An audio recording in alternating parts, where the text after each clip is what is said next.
السلام عليكم ورحمة الله وبركاته. إن الحمد لله نحمده ونستعينه ونستغفره ونعوذ بالله من شرور أنفسنا ومن سيئات أعمالنا. من يهده الله فلا مضل له ومن يضلله فلا هادي له. وأشهد أن لا إله إلا الله وحده لا شريك له وأشهد أن محمدا صلى الله عليه وسلم عبده ورسوله. يا أيها الذين آمنوا اتقوا الله حق تقاته ولا تموتن إلا وأنتم مسلمون. يا أيها الناس اتقوا ربكم الذي خلقكم من نفس واحدة وخلق منها زوجها وبث منهما رجالا كثيرا ونساء واتقوا الله الذي تساءلون به والأرحام إن الله كان عليكم رقيبا. يا أيها الذين آمنوا اتقوا الله وقولوا قولا سديدا يصلح لكم أعمالكم ويغفر لكم ذنوبكم ومن يطع الله ورسوله فقد فاز فوزا عظيما. ألا إن أصدق الكلام كلام الله وخير الهدي هدي محمد صلى الله عليه وسلم وشر الأمور محدثاتها وكل محدثة بدعة وكل بدعة ضلالة وكل ضلالة في النار. أما بعد حياكم الله جميعا ومرحبا بكم en cette soirée du mercredi. Du mercredi بإذن عز وجل. Une seconde Inch'Allah.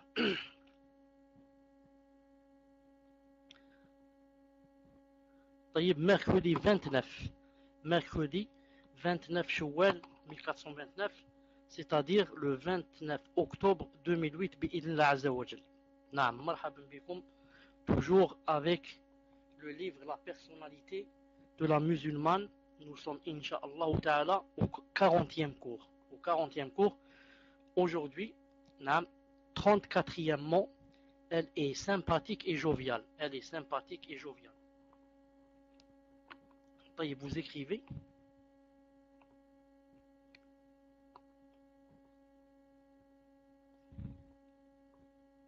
Elle est sympathique et joviale. Alhamdulillah. Ensuite, je vous demande deux choses, Inch'Allah Ta'ala. Vous me faites signe dans le iChat, vous me faites signe que ça marche là-bas. Car je ne vois pas le micro là-bas. Je ne sais pas s'il y a quelqu'un qui a pris le micro là-bas. Naam. Moi, je ne vois pas le micro là-bas. Alhamdulillah. Ensuite, je demande aux frères et aux sœurs qui sont sur le plateau et qui ont osé le deuxième programme de rentrer là-bas aussi pour encourager les gens. À condition que celui qui lève la main ici ne lève pas la main là-bas. Ou bien s'il lève là-bas, il ne lève pas ici. Il choisit entre les deux. Il fait des calculs et il voit où il va tomber mieux. S'il lève là-bas ou s'il lève ici. Et ceux qui n'ont pas ce programme, ils rentrent sur mon site et là-bas il y a comment télécharger le programme. Et ensuite on cherche le salon comment apprendre l'islam, et puisque c'est le même bi'idhna azza wa jal. Je disais, la musulmane est sympathique et joviale.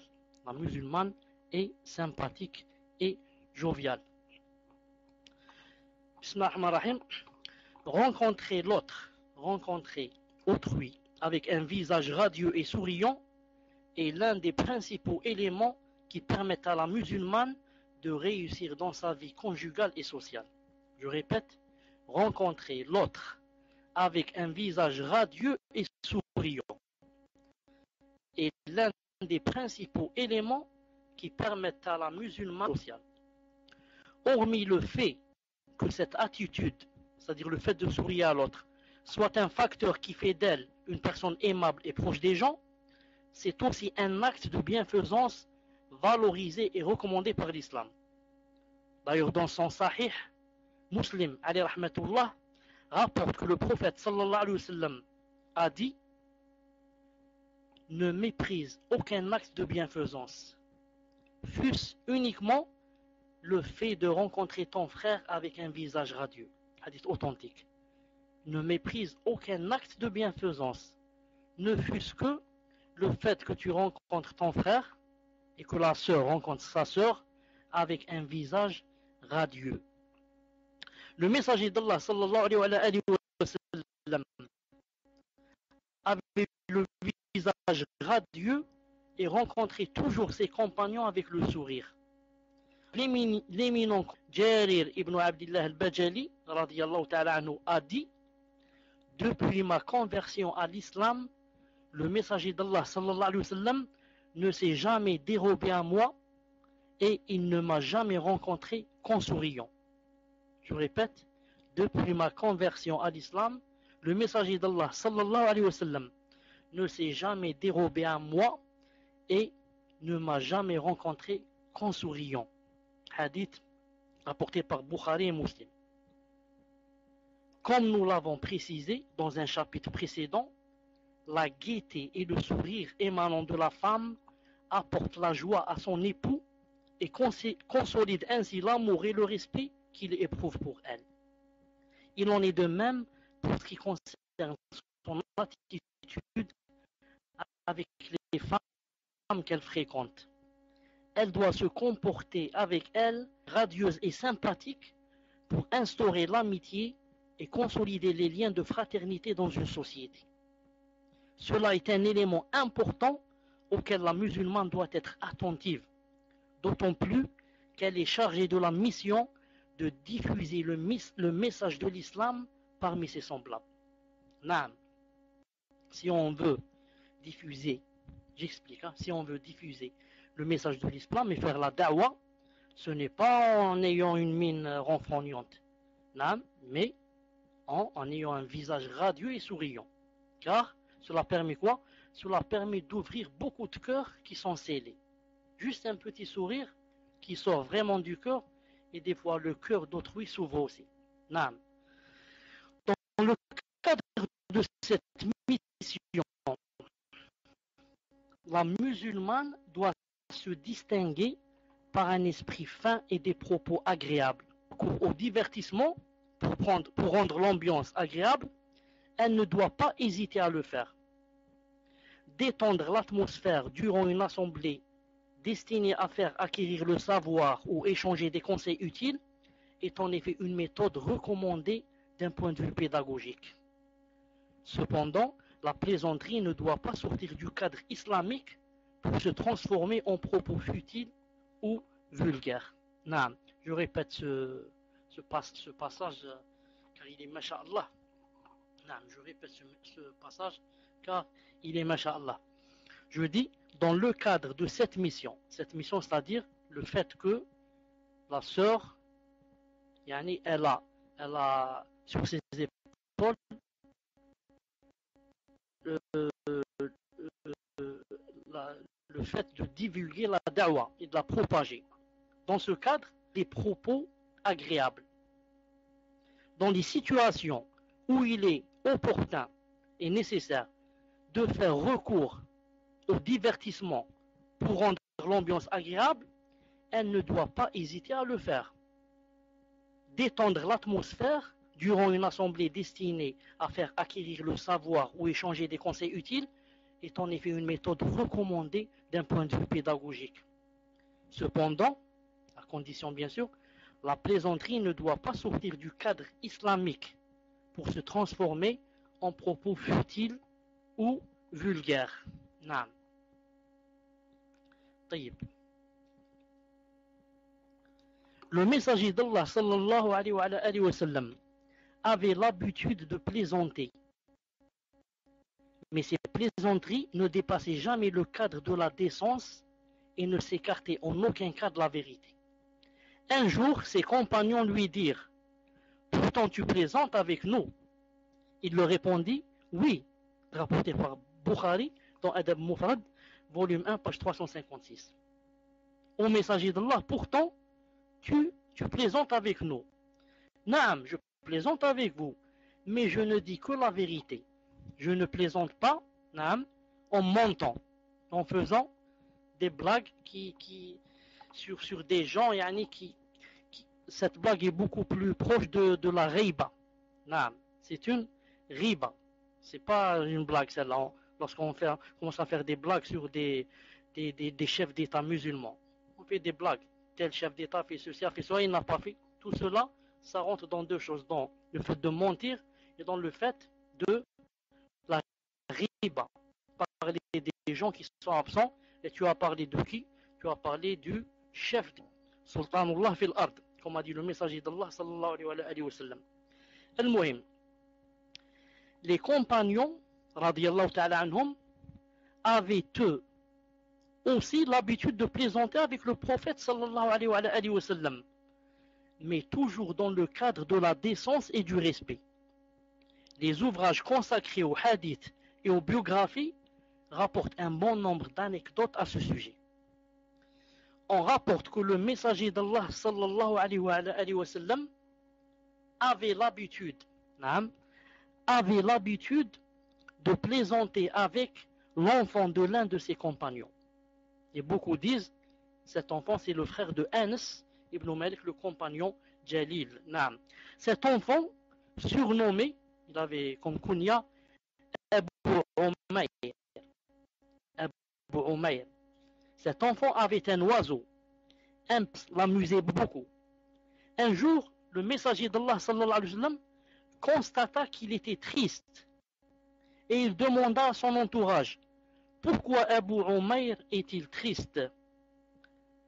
Le chardonneret avec lequel il s'amusait est mort, lui répondit-on alors. Alors il dit au garçon, sur un ton de plaisanterie: oh Abu Umayr, comment va le nourrir? C'est-à-dire, oh Abu Umayr, comment va le petit oiseau? En arabe, ya Abu Umayr, ma fa'ala al-nourrir. Le messager d'Allah sallallahu alayhi wa sallam plaisantait même avec les enfants. Et cet enfant, j'ai lu dans un livre que par la suite il est mort de tristesse à cause de que son oiseau était mort.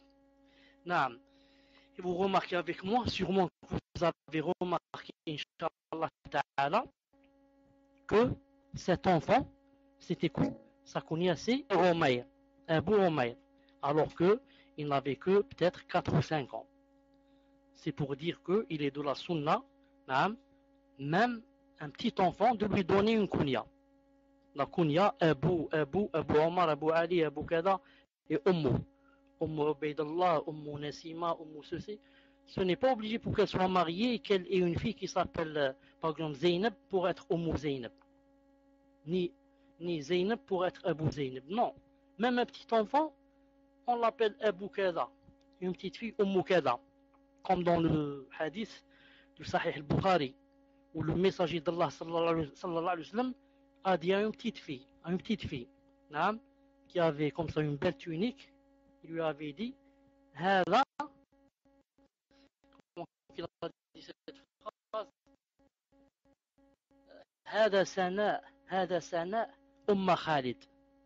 Cette tunique est belle, Umma Khalid. Comme c'est une petite fille de 5 ou 6 ans qui se fait-il qu'elle ait un enfant qui s'appelle Khalid. Mais c'est pour montrer que la sunna, on peut appeler une petite fille Ummu Kada et un petit garçon Abu Kada. Al-Muhim. On rapporte aussi qu'un homme vint voir le prophète alayhi salatu salam et lui demanda une monture. Le prophète alayhi salatu salam lui dit en plaisantant: je t'offrirai comme monture le petit d'une chamelle. Je t'offrirai le petit d'une chamelle comme monture. Un petit chameau. Je vais te l'offrir, tu vas monter dessus. Alors l'homme lui dit au messager d'Allah: en quoi me servira le petit d'une chamelle? À quoi ça va me servir un petit chameau? Je vais monter dessus, il va se mettre sur ses quatre pieds. Non. À quoi me servira le petit d'une chamelle? En lui disant: y a-t-il un chameau qui ne soit pas le petit d'une chamelle? Hadith rapporté par Bukhari dans Adab Mufrad, volume 1, page 366. Le messager d'Allah était en train de plaisanter quand il lui a dit: je t'offrirai, je vais te faire monter sur le petit d'une chamelle. Non, pourquoi? Parce qu'en fait, est-ce que vous connaissez un chameau qui ne soit pas le petit d'une chamelle? Non, même s'il est maintenant, ce chameau est grand et âgé, il a 10 ans, ou il a 15 ans pour un chameau. Mais c'est toujours qui? C'est le petit d'une chamelle. Non, c'est le petit de qui? De sa mère. L'imam Ahmed rapporte que Anas ibn Malik a dit, un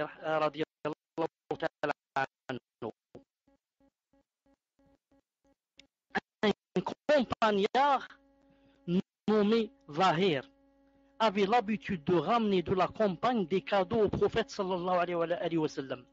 Salam avait lui aussi l'habitude de lui offrir des provisions inexistantes en campagne. À son propos, le messager d'Allah sallallahu alayhi wa sallam disait Zahir, c'est le nom du compagnon, et pour nous la campagne, et nous sommes pour lui la ville. Et Zahir n'était pas très beau, mais le prophète sallallahu alayhi wa sallam lui manifestait une affection profonde. Une fois, alors que Zahir était au marché en train d'écouler une marchandise, le messager d'Allah sallallahu alayhi wa sallam vint discrètement derrière lui et le serra dans ses bras. Le messager d'Allah sallallahu alayhi wa sallam vint discrètement derrière lui et le serra contre lui. Il le serre comme ça, son dos, le dos de Zahir, contre la poitrine du messager d'Allah sallallahu alayhi wa sallam. Naam. Qui es-tu? Qui est derrière moi? Lâche-moi, lâche-moi. Mais quand il se retourna et sut que c'était le prophète sallallahu alayhi wa sallam, il ne se débattit plus.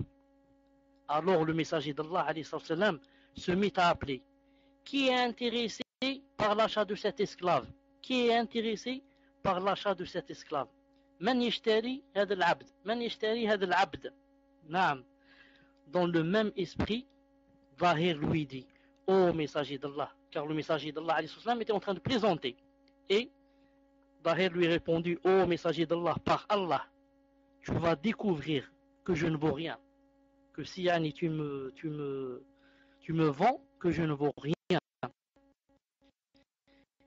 Et le prophète sallallahu alayhi wa sallam de lui répondre mais auprès d'Allah tu es d'une grande valeur. Auprès d'Allah tu as une grande valeur. Naam. Les transmetteurs de ce hadith figurent parmi ceux admis par Bukhari et Muslim, voir Majma' al-Zawaid, volume 9, page 368. At-Tirmidhi, rahimahullah, rapporte qu'une vieille femme vint voir le prophète sallallahu alayhi wa sallam et lui dit ô messager d'Allah, demande à Allah azza wa jal de m'accorder l'accès au paradis. Ô messager d'Allah, c'est-à-dire toi, si tu fais des doigts, ils sont exaucés. Alors demande à Allah azza wa jal de m'accorder l'accès au paradis. Le messager d'Allah sallallahu alayhi wa sallam lui répondit ô Ummu Antal, aucune vieille n'accédera au paradis. Car cette femme était vieille. Ô Ummu Antal, aucune vieille n'accédera au paradis, lui dit le prophète sallallahu alayhi wa sallam en plaisantant. La vieille femme partit alors en pleurant. Naam. Mais le prophète sallallahu alayhi wa sallam a dit à ses compagnons informez-la qu'elle n'accédera pas au paradis en étant vieille. C'est pour ça que j'ai dit aucune vieille n'accédera au paradis, mais que quand elle, avant de rentrer au paradis, elle sera d'abord transformée en jeune, car Allah azza wa jal a dit dans le Coran nous les avons intégralement suscitées et nous les avons faites vierges. Inna ansha'nahunna insha'a faja'alnahunna abkara. Coran Al-Waqi'a, verset 35-36. Aucune femme ne rentre au paradis vieille, aucune femme ne rentre au paradis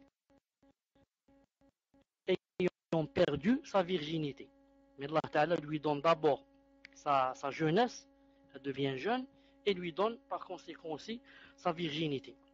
L'imam Ahmed rapporte que Adi, j'ai accompagné le prophète sallallahu alayhi wa sallam dans l'un de ses voyages. J'étais jeune et je n'avais pas encore pris du poids. Alors que j'étais jeune et que je n'avais pas encore pris du poids. Quand elle dit que j'étais jeune, sachez que le messager d'Allah sallallahu alayhi wa sallam, quand il est mort, il l'a laissé à quel âge? Il l'a laissé à 18 ans. Quand il est mort, alayhi salatu salam, elle avait 18 ans. Et elle a vécu après jusqu'à 63 ou 68 ans. Donc, quand elle dit quand j'étais jeune, ça veut dire peut-être qu'elle avait 13, 14, quelque chose comme ça.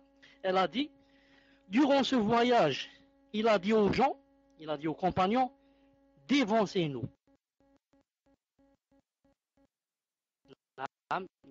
Dévancez-nous. Partez à l'avant, laissez-nous derrière. Laissez-moi, moi et Aïcha derrière. Puis, quand ils nous ont devancés, il m'a dit, viens, je voudrais faire avec toi une course à pied. Viens. Elle a dit, radiallahu ta'ala anha, nous avons alors fait une course et j'ai réussi à l'emporter. Depuis, il n'avait plus réitéré la même proposition. Nous avons fait alors une course et j'ai réussi à l'emporter. Naam, 18 ans, 15 ans ou là, avec combien qu'avait le messager d'Allah sallallahu alayhi wa sallam quand il s'est marié avec elle, il y avait quand même une grande différence naam, entre les deux. Mais quand j'ai pris du poids, et alors que j'ai complètement oublié cette course, il a dit une fois aux gens, durant un autre voyage où je l'avais accompagné, devancez-nous, puis quand ils nous ont devancés, il m'a dit, alors nous avons fait la deuxième course, et là, c'est lui qui a réussi à l'emporter. Il m'a dit alors, nous sommes maintenant à égalité. Cette victoire est le pendant de l'autre. Hadith jugé authentique rapporté par Ahmed, volume 6, page 264, et Abu Daoud, volume 3, page 41. Donc hadith authentique, le messager d'Allah n'a pas oublié. N'a pas oublié la première défaite. Et ici, il a eu la victoire et il lui a fait rappeler. Il lui a dit, Hadihi bitilk. Celle-là, cette victoire, est le pendant de l'autre lorsque tu m'as gagné il y a quelques années. Tout ça, ça rentre dans le bon comportement et comment être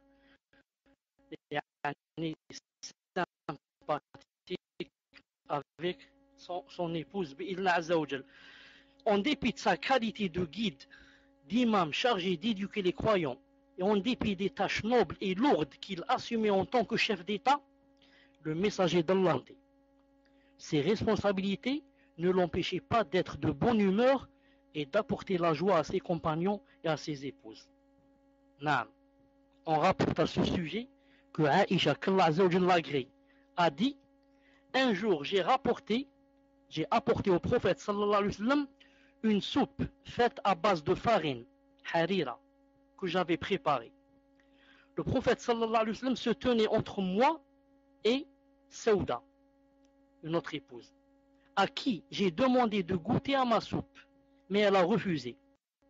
Je lui ai dit alors, mange, sinon je t'en maculerai le visage. Mais elle a de nouveau refusé. J'ai mis alors ma main dans la soupe et je lui ai maculé le visage avec. Voyant cela, le messager d'Allah sallallahu alayhi wa sallam se mit à rire. Puis, il fit un signe de la main à Saouda, l'incitant à me maculer le mien, mon visage. De l'assiette, elle prit alors un peu de soupe et m'en macula le visage, tandis que le messager d'Allah sallallahu alayhi wa sallam ne cessait de rire. Hadith rapporté par Abu Ya'la al-Mawsili.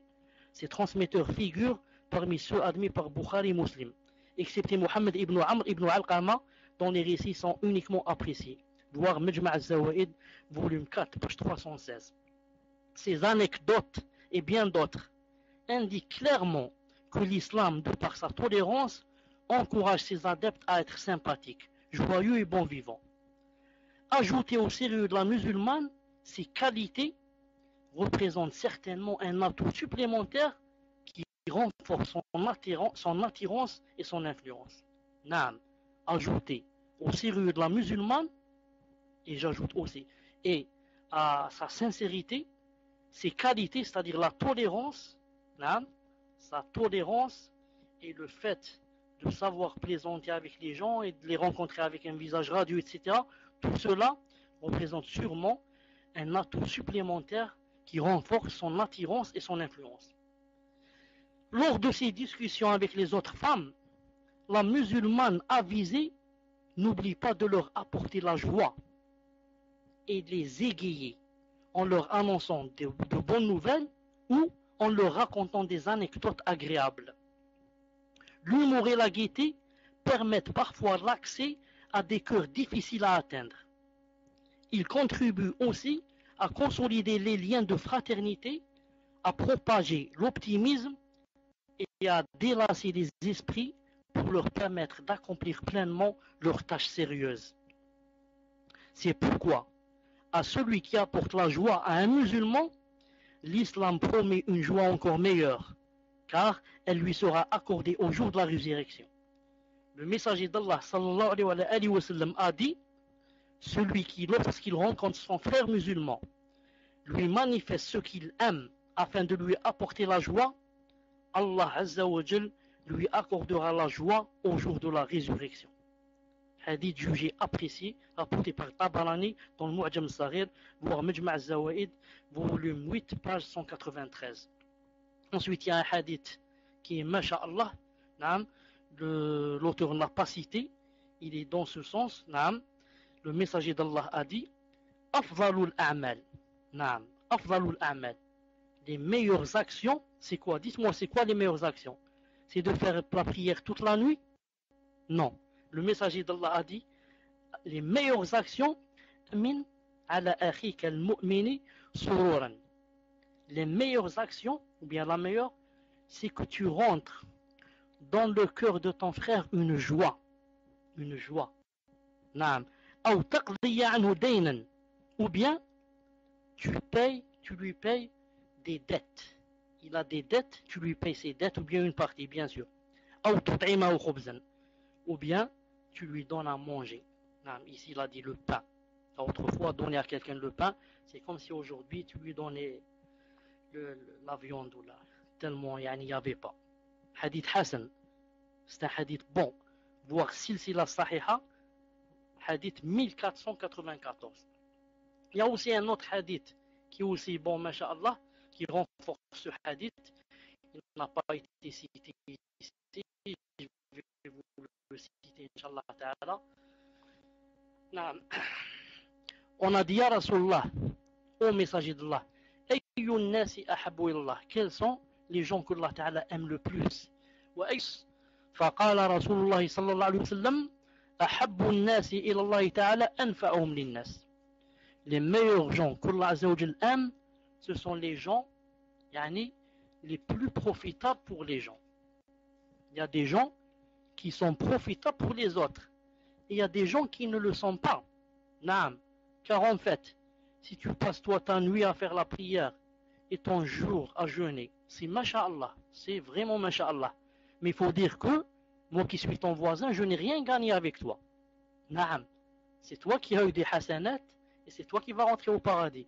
Mais moi, qu'est-ce que j'ai gagné quand tu as fait toute la nuit la prière et tu as jeûné toute la journée?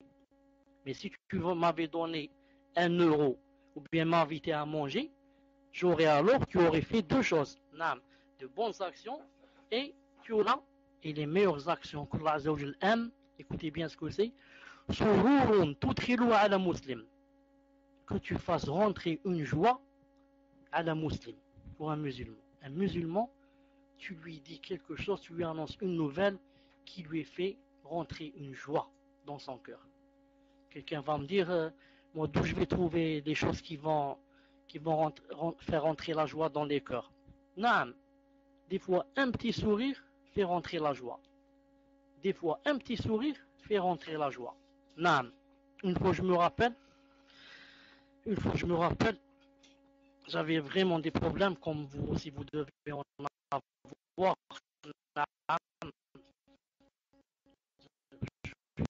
Passer par vraiment des états, où des fois vraiment il n'y avait pas d'argent. Et je me souviens, quelqu'un m'a envoyé une lettre. Qu'est-ce que c'est écrit dans cette lettre? Inna Allah ma'ana. Ne sois pas chagriné. Allah Ta'ala, cette lettre, c'est mieux que quelqu'un qui m'envoie 10 000 euros ou la 100 000. Quelqu'un qui m'envoie une lettre, il me dit la tahzan. Ne sois pas chagriné. Allah Ta'ala est avec nous. Masha'Allah. Je n'oublierai jamais cette lettre. Quoique cette personne, masha'Allah, avait aussi envoyé un peu d'argent, ce qu'elle pouvait, bi'idna azza wa jal. Al-muhim. Ensuite, il a dit, un tout khila, je dis une joie dans le cœur des musulmans, ou tekshifa anhu kurbatan, ou bien,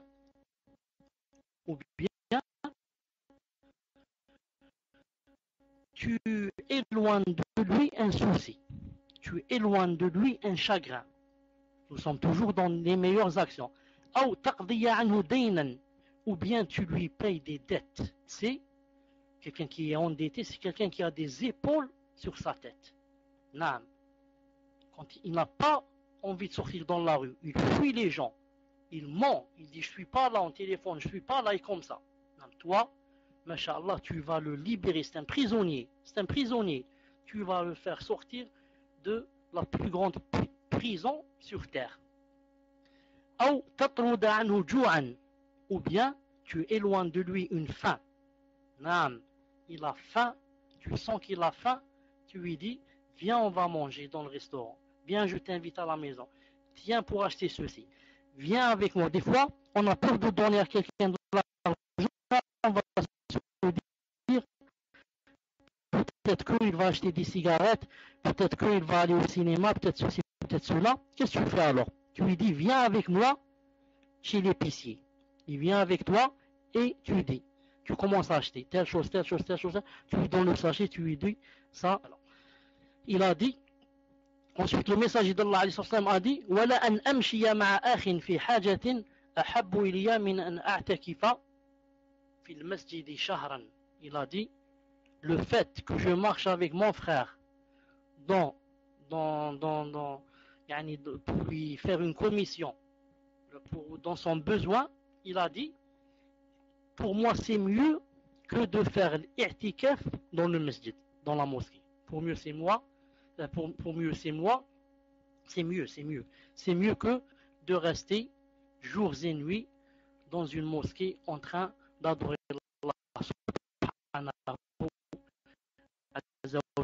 Et ensuite le hadith est long, à la fin il a dit وَمَنْ مَشَى مَعَ أَخِيهِ فِي حَاجَةٍ حَتَّى يَتَهَيَّأَ لَهُ أَثْبَتَ اللَّهُ قَدَمِهِ, qui marche avec son frère et bien sûr aussi la sœur avec sa sœur jusqu'à ce que il lui rende le service. Il a dit Allah Ta'ala va raffermir ses pieds demain lorsque tous les pieds vont glisser. Demain vous savez que tous les pieds, tout le monde va glisser le jour de la résurrection. Mais ce jour-là, cette personne qui marchait avec les gens pour leur rendre service, cette personne, Allah Azza wa Jal, va raffermir ses jambes et ses pieds pour qu'elle ne glisse pas. Pour ce hadith, il est bon. Regardez Sahih al-Jami' de Cheikh al-Albani rahimahullah, numéro 176. Le hadith numéro 176.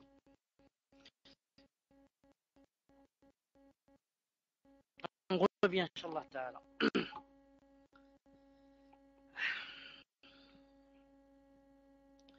est-ce que j'ai été?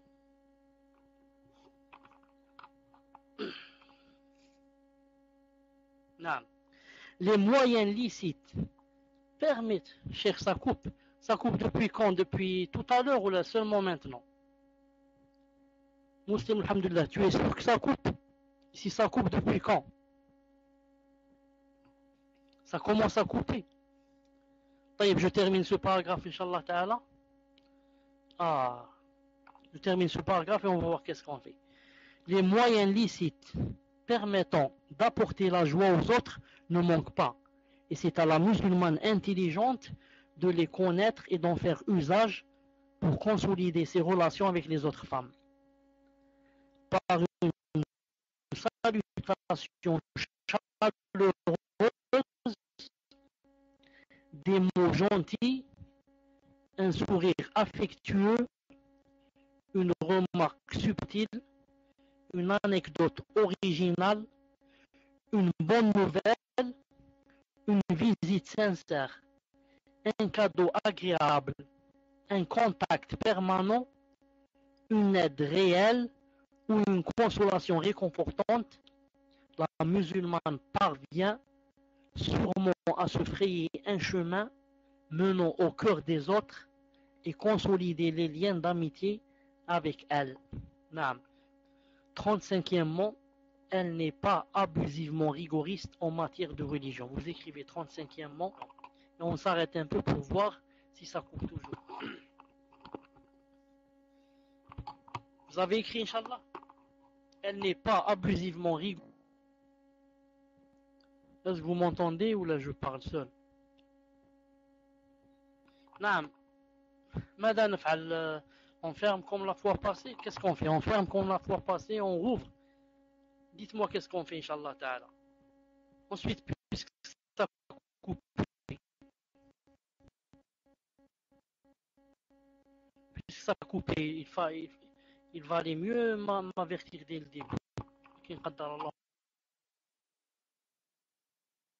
Salam alaikum wa rahmatullah. Vous m'entendez? Sinon, j'ai une autre proposition, Inch'Allah Ta'ala. Sinon, j'ai une autre proposition, c'est de diffuser le cours de là-bas. De high chatter, de là-bas, je parle. On va essayer ici, si ça marche pas, je vais aller là-bas, Inch'Allah Ta'ala. On essaie, Inch'Allah Ta'ala. Je disais, donc, on a terminé avec quoi? On a terminé avec le fait que la musulmane soit sympathique et joviale. Maintenant, on va passer au 35e mot. Elle n'est pas abusivement rigoriste en matière de religion. Vous l'écrivez, Inch'Allah Ta'ala, pour dire que, quand on a dit qu'elle plaisantait, bien sûr, et que le musulman plaisantait pour attirer les gens et pour raffermir leur cœur, etc., pour avoir accès au cœur, on avait dit que dans le cadre de l'islam, ce n'est pas en montant les mensonges et en dépassant les limites. Surtout,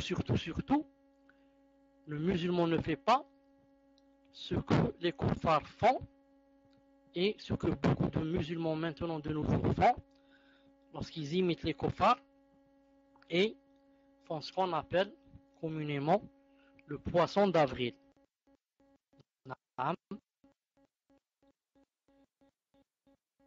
Ils te font un mensonge qui est plus grand qu'une baleine. Ils te disent c'est un poisson, c'est un petit poisson, un poisson d'avril. Celui-là chez Allah Ta'ala, c'est un mensonge qui équivaut à une grande baleine. C'est parce qu'il vient de faire un accident grave. Il se trouve dans tel hôpital. Et ce qui est cette personne ou là sa mère ou là qui entend ça et qui va à partir de ce moment-là tomber malade et attraper la tension ou là, le diabète ou je ne sais pas quoi. Et quand elle va là-bas, elle ne trouve personne bien sûr, il va lui dire c'est un poisson d'avril, c'est un poisson d'avril. Non, ça c'est un poisson d'avril. Ça c'est la baleine d'avril. Et Yom al-Qiyamah, tu vas voir ce que c'est le poisson d'avril. Poisson d'avril, non. On fait tomber des gens malades et on va dire c'est un poisson d'avril et on plaisantait, on jouait. Le musulman ne fait jamais cette chose bi'idhnillahi azza wa jal. Vous me faites signe s'il n'y a pas le son. Elle n'est pas abusivement rigoriste en matière de religion. La musulmane qui a parfaitement compris sa religion évite le rigorisme. Le rigorisme, vous savez ce que c'est le rigorisme dans la religion, je ne vois ni à droite ni à gauche. Tout est haram, tout est bid'a, tout est c'est naam. La musulmane qui a parfaitement compris sa religion évite le rigorisme exagéré et non justifié. Elle ne se montre pas intransigeante quand il s'agit, à l'occasion de certaines cérémonies, de pratiques tolérées par l'islam. Ainsi, elle ne s'oppose pas, par exemple, aux chants autorisés lors des fêtes et des cérémonies de mariage. Et elle assiste même aux jeux et aux divertissements sains. Quand il a dit ici, aux chants autorisés, ce sont les chants où il n'y a pas d'instruments par exemple, et où il n'y a pas bien sûr de mixité, des choses pareilles. Assister ou participer en certaines occasions à un divertissement toléré par l'islam n'implique nullement qu'elle en fait son souci principal ou qu'elle en devienne une habituée. Bien au contraire, cette pratique est en conformité totale avec les enseignements de l'islam qui autorisent le divertissement à certains moments. Les hadiths authentiques suivants le confirment de manière claire et indiscutable. Dans son Sahih, l'imam Bukhari rahimahullah rapporte que Aïcha, notre mère, que une orpheline qu'elle avait en charge à la maison de son époux, qui était un homme des Ansar, le messager d'Allah alayhi sallam lui a dit: « Oh Aïcha, était-elle, c'est-à-dire la mariée, était-elle accompagnée d'une distraction quelconque? Car les Ansar, les Médinois, aiment la distraction. » Comme ça a dit le messager d'Allah sallallahu alayhi wa sallam. La première chose qu'il a demandé, il a dit: « Dis-moi, cette mariée était-elle accompagnée d'une distraction? Y avait-il une distraction? » Bukhari rapporte aussi que Aïcha radiyallahu ta'ala anha a dit: un jour de fête, le messager d'Allah sallallahu alayhi wa sallam entra dans ma chambre pendant que deux jeunes filles fredonnaient des chansons de la bataille de Bu'ath. Il s'étendit alors sur le lit en nous tournant le dos, entra et me réprimanda en disant: la flûte de Satan chez le prophète? Alors le messager d'Allah se tourna vers lui et lui dit: laisse-les. Puis, comme je remarquai que le messager d'Allah ne faisait plus attention à nous, je fis signe aux deux jeunes filles alors et elles sortirent. C'est rapporté par Bukhari ou Muslim. Dans une autre version, il est dit que le messager d'Allah sallallahu alayhi wa sallam a dit à Abu Bakr: ô Abu Bakr, chaque peuple a sa fête et c'est la nôtre aujourd'hui. Rapporté par Bukhari ou Muslim. C'est-à-dire, pourquoi tu arrêtes ces deux jeunes filles de fredonner? Aujourd'hui c'est la fête, c'est notre fête et elles ont le droit de faire cela. Bukhari rapporte aussi que Aïcha radiyallahu ta'ala anha a dit: il y avait un jour de fête où de jeunes noirs avec des boucliers et des lances. Il y avait un jour de fête où de jeunes noirs organisaient des jeux divertissants avec des boucliers et des lances. En ce jour, soit je demandais au prophète sallallahu alayhi wa sallam de les voir, soit il me proposait lui-même en disant: veux-tu voir le spectacle? Oui, répliquai-je. Il me plaçait alors derrière lui, sa joue contre la mienne, et il disait par intermittence: allez-y, ô Abissa, allez-y, ô Abissa. Puis, alors que je n'en redemandais plus, il me dit: c'est assez. Oui, lui ai-je répondu. Il m'a dit alors: tu peux donc partir. Rapporté par Bukhari Muslim. Dans Fath al-Bari, Ibn Hajj al-Asqalani rapporte plusieurs variantes de ce hadith. Dans cette version, jusqu'à ce que ce fût moi qui n'en redemandais plus. Il y a aussi la version de Muslim, selon la voie de transmission qui remonte jusqu'au Zuhri, et dans laquelle Aïcha a dit, radiyallahu ta'ala anha, ensuite il restait debout en ma compagnie jusqu'à ce que ce fût moi qui partais. Elle existe aussi la version de Nasa'i, rahimahullah, selon la voie de transmission qui remonte jusqu'à Yazid ibn Roman, radiyallahu ta'ala anhu, où il est dit: le messager d'Allah me disait: es-tu satisfaite? En es-tu satisfaite? Et à chaque fois, je répondais: pas encore. Pas encore. Pour m'assurer de la place que j'occupais auprès de lui. Toujours à propos de la même occasion, Nasa'i rapporte d'après Abu Salama, radiyallahu ta'ala anhu, que Aïcha, qu'Allah ta'ala l'agrée, a dit: j'ai dit au messager d'Allah, ne t'impatiente pas. Il est resté alors debout. Ne t'impatiente pas, lui ai-je répondu. Ce n'était pas le désir de voir les jeunes noirs qui me poussait à lui répondre ainsi. Je voulais surtout que les femmes soient au courant de ses égards vis-à-vis de moi et de la place que j'occupais auprès de lui. Non, c'était surtout un test un test, et pour que les femmes, les autres épouses, bien sûr, car il y a de la jalousie entre quelle est ma place et ma situation vis-à-vis de lui et de son cœur. Naam. Il me dit, t'en as assez? Je dis non.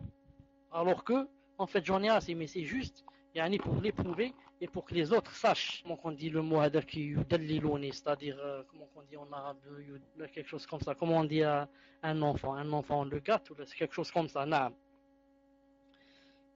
Dans le chapitre consacré au mariage, Nasa'i mentionne une autre version qui remonte jusqu'à Zuhri et selon laquelle le prophète sallallahu alayhi wa sallam a dit: prenez en compte la jeune fille qui tient à se divertir. Mais moi, ce que je sais, c'est que ce hadith, ce n'est pas le messager d'Allah qui l'a dit, mais Aïcha radiallahu ta'ala, c'est elle qui le disait. D'ailleurs, vous pouvez lire ça dans Sahih al-Bukhari, volume 16, page 264. Aïcha radiallahu ta'ala disait, qu'est-ce qu'elle disait? فاقدروا قدر الجارية الحديثة السن الحريصة على اللو. فاقدروا قدر الجارية الحديثة السن الحريصة على اللو. C'est-à-dire, elle leur dit aux parents, prenez en compte la jeune fille, et son caractère, son âge. Pourquoi? Car elle tient à se divertir. À cet âge-là, elle est jeune, elle a 14 ans, elle a 15 ans, elle a 12 ans. Elle veut se divertir. Naam. Prenez compte de cela, ô vous les parents. Comme ça disait Aïcha, radiyallahu ta'ala anha. D'après dans Fath al-Bari aussi, Ibn Hajar al-Asqalani rapporte aussi, d'après Sarraj, selon une voie de transmission qui remonte jusqu'à Abu Zinad, d'après Urwa ibn Zubayr, radiyallahu ta'ala anhu, d'après Aïcha, radiyallahu ta'ala anha, le messager d'Allah a dit en ce jour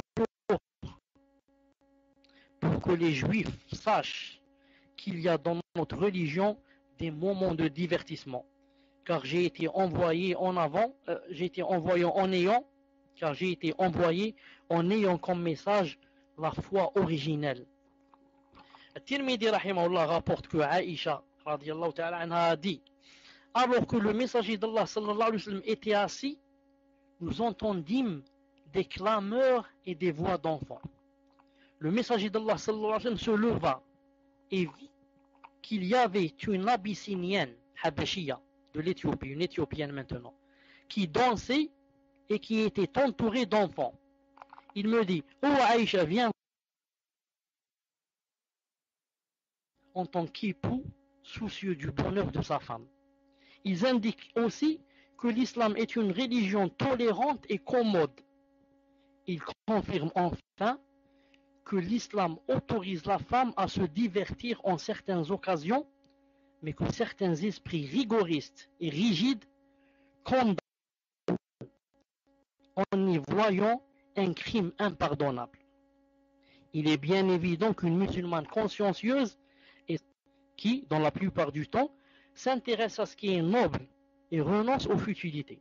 Cependant, cela ne l'empêche en rien de se divertir en certaines occasions dans le cadre autorisé par l'islam.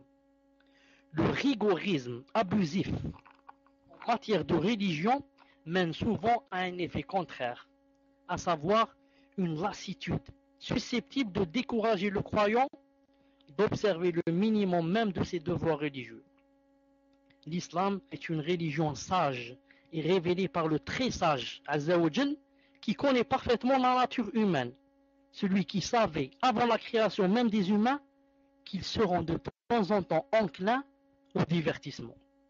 D'où la permission accordée aux croyants de se divertir par moments, de se délasser pour renouveler leur énergie et pouvoir reprendre leurs tâches et les accomplir à vérité.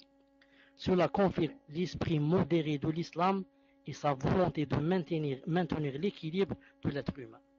Naam, c'est comme ça qu'était le messager d'Allah sallallahu alayhi wa sallam. Ceux qui lisent beaucoup la biographie des savants savent que Cheikh Al-Albani rahimahullah partait avec ses élèves, naam, comme ça, yani, dans les forêts, et qu'il jouait en train de, avec lui, il se bagarrait avec ce qu'on appelle, comment vous appelez ça, quand on épluche par exemple le melon, hein, ce qui reste là, ce qui reste en forme de lune.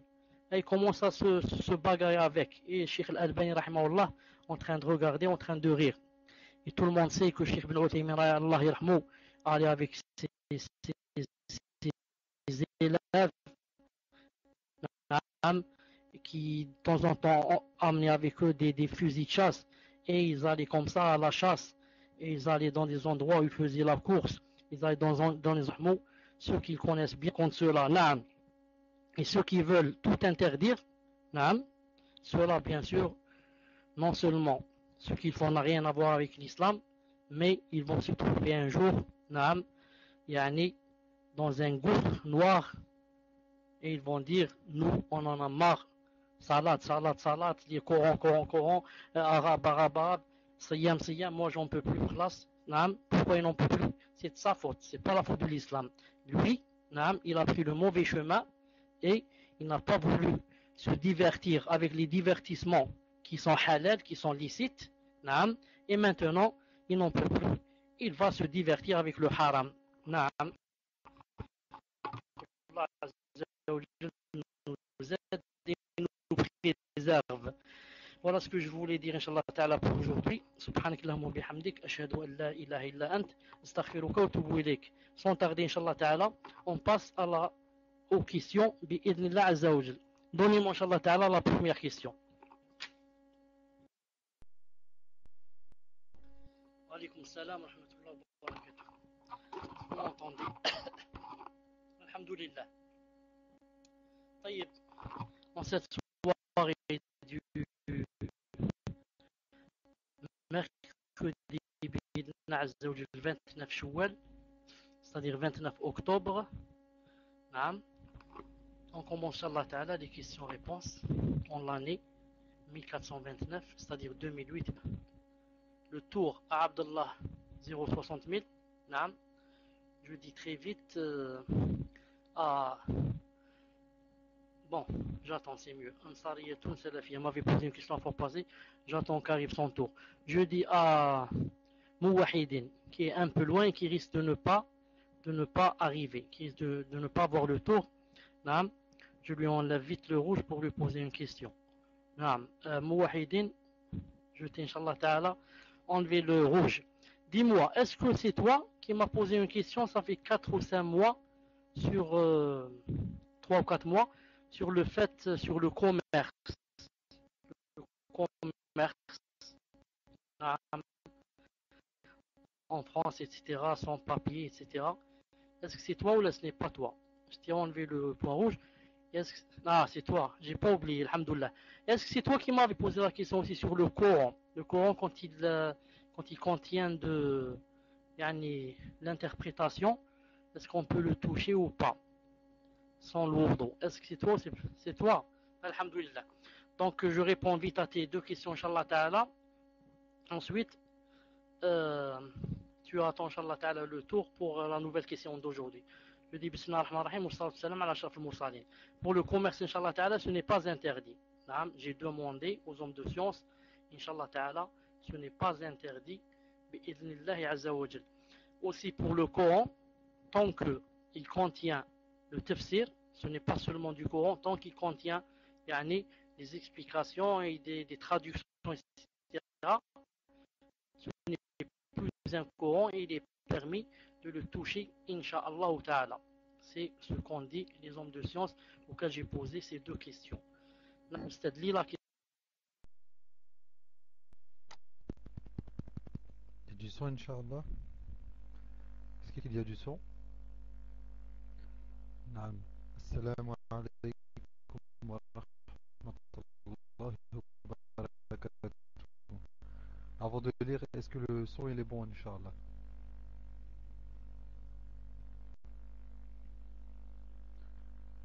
Assalamu alaikum, Cheikh.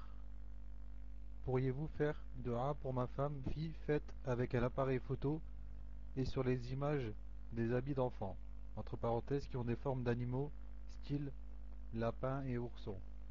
Je lui ai cité l'avis de Cheikh Al-Uthaymin, rahimahullah, qui interdit les photos souvenirs, même rangées, mais elle me dit qu'il y a un autre avis. Lequel et de qui? Allah, Allah yajazikum bi khair. Tfaddal Cheikh. Je répète le début, Inch'Allah. Pourriez-vous faire dua pour ma femme qui a une maladie et elle voudrait avoir votre avis sur les photographies?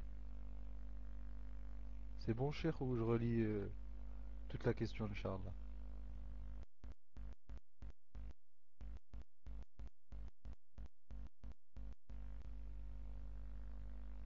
Non. Bismillah. Salam alaykoum, Cheikh. Pourriez-vous faire dua pour ma femme qui a une maladie et elle voudrait avoir des habits d'enfant, entre parenthèses, qui ont des formes d'animaux, style lapin et ourson? Je lui ai cité l'avis de Cheikh Al-Uthaymin, rahimahullah, qui interdit les photos souvenirs même si elles sont rangées. Mais elle me dit qu'il y a un autre avis. Je voudrais savoir donc lequel et de qui, si vous le savez. Allah jazikum bi khair. Tfadal Cheikh.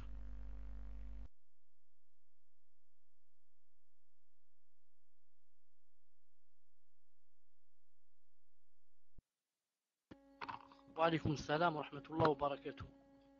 أسأل الله العظيم رب العرش العظيم أن يشفيها. أسأل الله العظيم رب العرش العظيم أن يشفيها. أسأل الله العظيم رب العرش العظيم أن يشفيها. أسأل الله العظيم رب العرش العظيم أن يشفيها. أسأل الله العظيم رب العرش العظيم أن يشفيها. أسأل الله العظيم رب العرش العظيم أن يشفيها. أسأل الله العظيم رب العرش العظيم أن يشفيها. Enfin, أسأل الله العظيم رب العرش العظيم أن يشفي جميع les photos. نعم. Le deuxième avis, c'est en fait aussi l'avis de Cheikh Ibn Uthaymin dans certains de ses ouvrages où il ne va pas comme ça carrément à l'interdiction. Mais dans d'autres, il penche et il dit que c'est mieux de ne pas photographier que quand on est dans le besoin. Et il a dit, lui et d'autres aussi, quant au fait de garder des photos comme ça pour souvenir, il a dit que ça contient plus de mal que de bien. D'ailleurs, l'un des mots que ça contient, c'est le fait de se souvenir des choses qui sont déjà passées, qui sont maintenant inaccessibles. Quelqu'un qui a perdu son fils, par exemple, et qui va le voir maintenant, mort, qui est mort, qui va le voir dans sa photo, le chagrin qui va descendre dans son cœur est beaucoup plus grand que le plaisir qu'il va rencontrer. Pas que beaucoup de nous ont toujours des photos qu'ils ont gardées, mais je dis que celui qui peut ne pas se photographier, que dans la darura, qu'il le fasse. Et je dis ce que disent aussi les savants, que la vidéo c'est moins grave que la photo. La vidéo c'est moins grave que la photo, surtout si c'est en direct. Surtout si c'est en direct. Et pour les enfants aussi, même les vêtements où il y a des animaux, etc. Si on peut éviter, on évite. Si on peut éviter, on évite. Car les hadiths où il est cité que la photo est permise, c'est les hadiths où il y a, c'est les photos où il n'y a pas la tête. Où il n'y a pas la tête. نعم. والله عز وجل أعلم. تفضل إن شاء الله تعالى suivant. Donc c'est la question de Umar Maïsen, Inch'Allah. J'ai la question en PV. Salam alaykum wa rahmatullahi wa barakatuh. Une sœur dit: j'étais divorcé avec mes enfants et alhamdulillah je me suis remarié. Je perçois une aide de l'État français qui est la CAF, Caisse d'allocation familiale. Cet argent est attribué pour les enfants par rapport au nombre d'enfants en charge par rapport à la mère.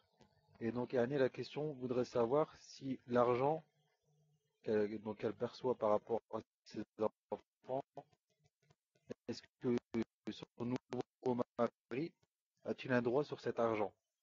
Est-ce qu'il a le droit de toucher à cet argent ou c'est uniquement la mère qui perçoit cette aide qui peut? Donc si j'ai bien compris, quand elle s'est remariée, elle avait des enfants. Elle avait des enfants et elle s'est remariée avec quelqu'un. Et l'État donne à cette femme et ses enfants de l'argent. Est-ce que c'est ça? L'État donne à cette femme et à ses enfants de l'argent. Dites-moi si c'est ça, Inch'Allah Ta'ala. J'attends votre réponse. Naam, à cette femme et à ses enfants. Et cette femme s'est remariée.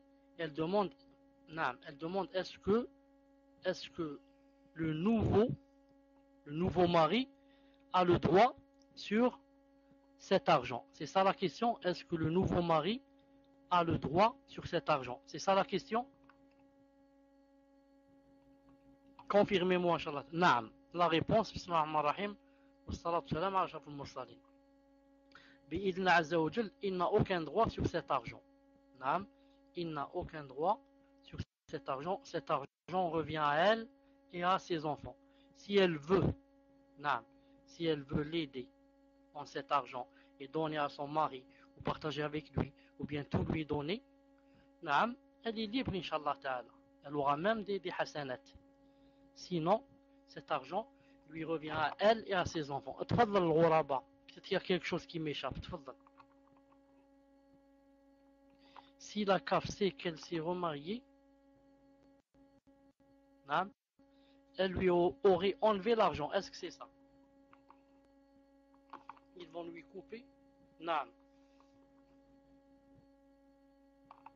En principe, si la CAF sait qu'elle s'est remariée, ils vont lui couper cet argent. Et la sœur me dit que la CAF le sait. Alhamdulillah. Tant que la CAF le sait et laisse cet argent aller chez cette femme, il n'y a plus de problème, bidna azawajal, et alhamdulillah. Il n'y a plus de problème, insha'Allah ta'ala. Ils vont recalculer selon la situation. Naam, tant que maintenant elle perçoit cet argent et que la CAF est au courant, il n'y a pas de problème. Maintenant, s'ils vont recalculer selon la situation du nouveau mari, dans ce cas, il prendra sa part. S'ils vont recalculer l'argent selon la situation du nouveau mari, et ils diront par exemple elle et ses enfants par exemple 300 euros et son mari et 100 euros c'est pour le mari. S'ils disent comme ça, donc lui il aura le droit. Mais si c'est seulement pour elle et ses enfants, c'est que c'est toujours pour elle et ses enfants. Naam.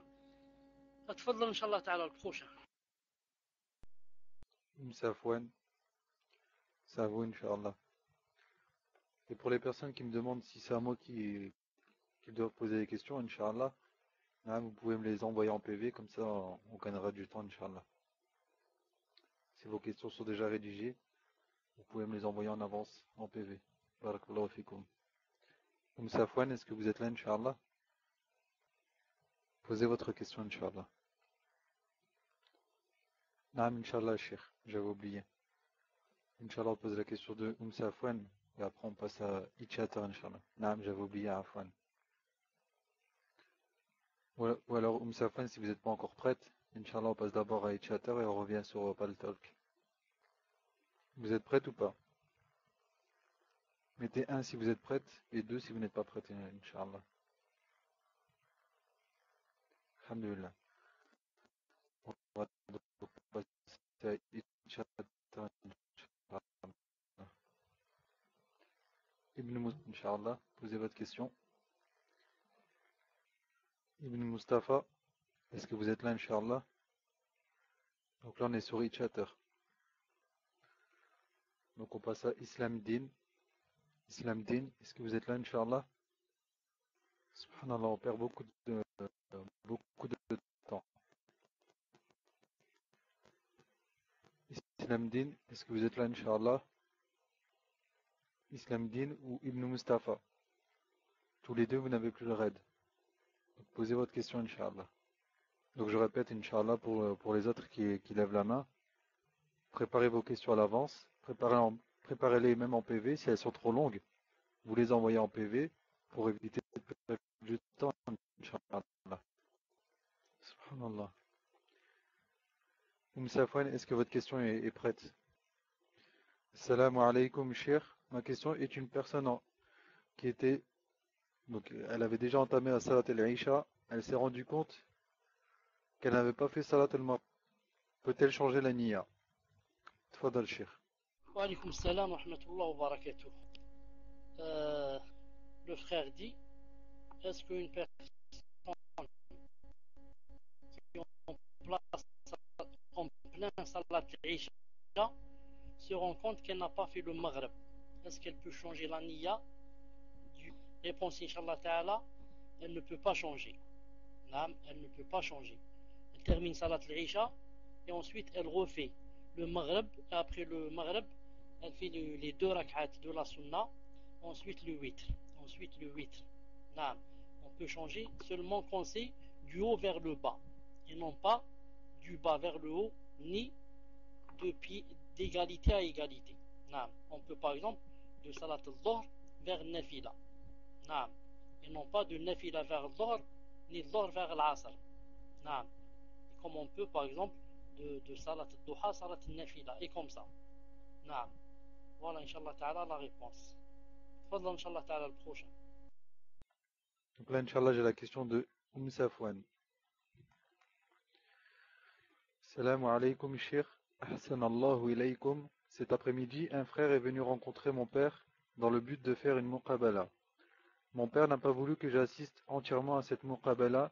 Il m'a juste appelé rapidement car le frère avait demandé à me voir physiquement. Mon père veut se renseigner sur la famille du frère avant de décider de se renseigner sur sa famille. Il n'est pas trop convaincu du frère en prétextant beaucoup d'excuses, comme le fait qu'il soit d'une région d'Algérie qu'il n'aime pas, que sa situation professionnelle ne lui plaît pas. Avant cette muqabala, mon père m'a posé comme condition que si je me marie, ma mère n'assiste pas à mon mariage. Mes parents sont divorcés. Que dois-je faire face aux exigences de mon père, Chir, car cette histoire de Zawaj traîne depuis le mois de mai à cause de mon père et que je ne sais plus quoi faire. Tfadal, Chir.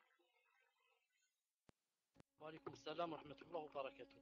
En fait, cette question, si on la méditait bien, elle est beaucoup plus familiale que religieuse. Le problème ici est beaucoup plus familial, que religieux. C'est-à-dire que c'est à elle, c'est à la sœur, d'essayer de trouver quelle est la solution la plus simple, rapide et yani, convaincante pour yani, convaincre le père et lui enlever ses idées qui sont fausses. Donc c'est à elle de chercher des personnes de sa famille, des amis à lui, ses voisins, ça dépend qui. La sœur sait quelles sont les personnes qui ont quoi. Elle essaye de le convaincre pour qu'il se départe de ses préjugés et de ces conditions yani, qui n'ont rien à voir avec l'islam. Le fait de dire il n'est pas d'une bonne région, etc. Non? Tout ça, Inch'Allah Ta'ala, si c'est impieux, il remplit les conditions, on doit l'accepter. Je terminerai pour dire à la sœur que ne fait pas beaucoup de chagrin si cette personne a été écrite chez Allah Azzawajal 50 000 ans avant de créer les cieux et la terre, il sera le mari, que le père le veuille ou ne le veuille pas. Naam, fais seulement des doigts et demande à Allah Azzawajal de te choisir en faisant l'istikhara. Wallahu ta'ala a'lam. Tfadal inshallah. Naam, Chir. Donc là, c'est au tour de Saoudia, mais elle a laissé le tour à une sœur, les jumeaux. Et donc j'ai la question en PV, Inch'Allah. Salam alaykoum, Chir. Je suis trop contente que vous soyez revenu. Vous nous avez beaucoup manqué. Voilà ma question. Je suis une mère seule avec 3 enfants. Les kuffars me demandent de travailler et d'enlever mon voile, sinon ils me coupent mes revenus et prennent mes enfants, car les kuffars disent que je n'aurai pas d'argent pour les nourrir. Alors voilà, qu'en pensez-vous, Chir? Barakallahu fik. Tfadal, Chir. Wa alaykoum salam wa rahmatullahi wa barakatuh. Naam, le fait, awalan jazakallahu khayran pour le fait que je vous ai beaucoup manqué, vous aussi vous m'avez tous et toutes beaucoup manqué. Je veux dire que le fait d'entendre une chose pareille, c'est vraiment décevant. Hein. Et ce qui est décevant plus, c'est que je remarque que Al-Sunnah wal Jama'a, hein, Masha'Allah, les salafis, Les salafiyat en France n'ont pas cette solidarité et cette entraide qui fait par exemple qu'ils peuvent s'aider, qu'ils peuvent masha'Allah, se faire sortir des problèmes. Tout ça, ça n'existe pas.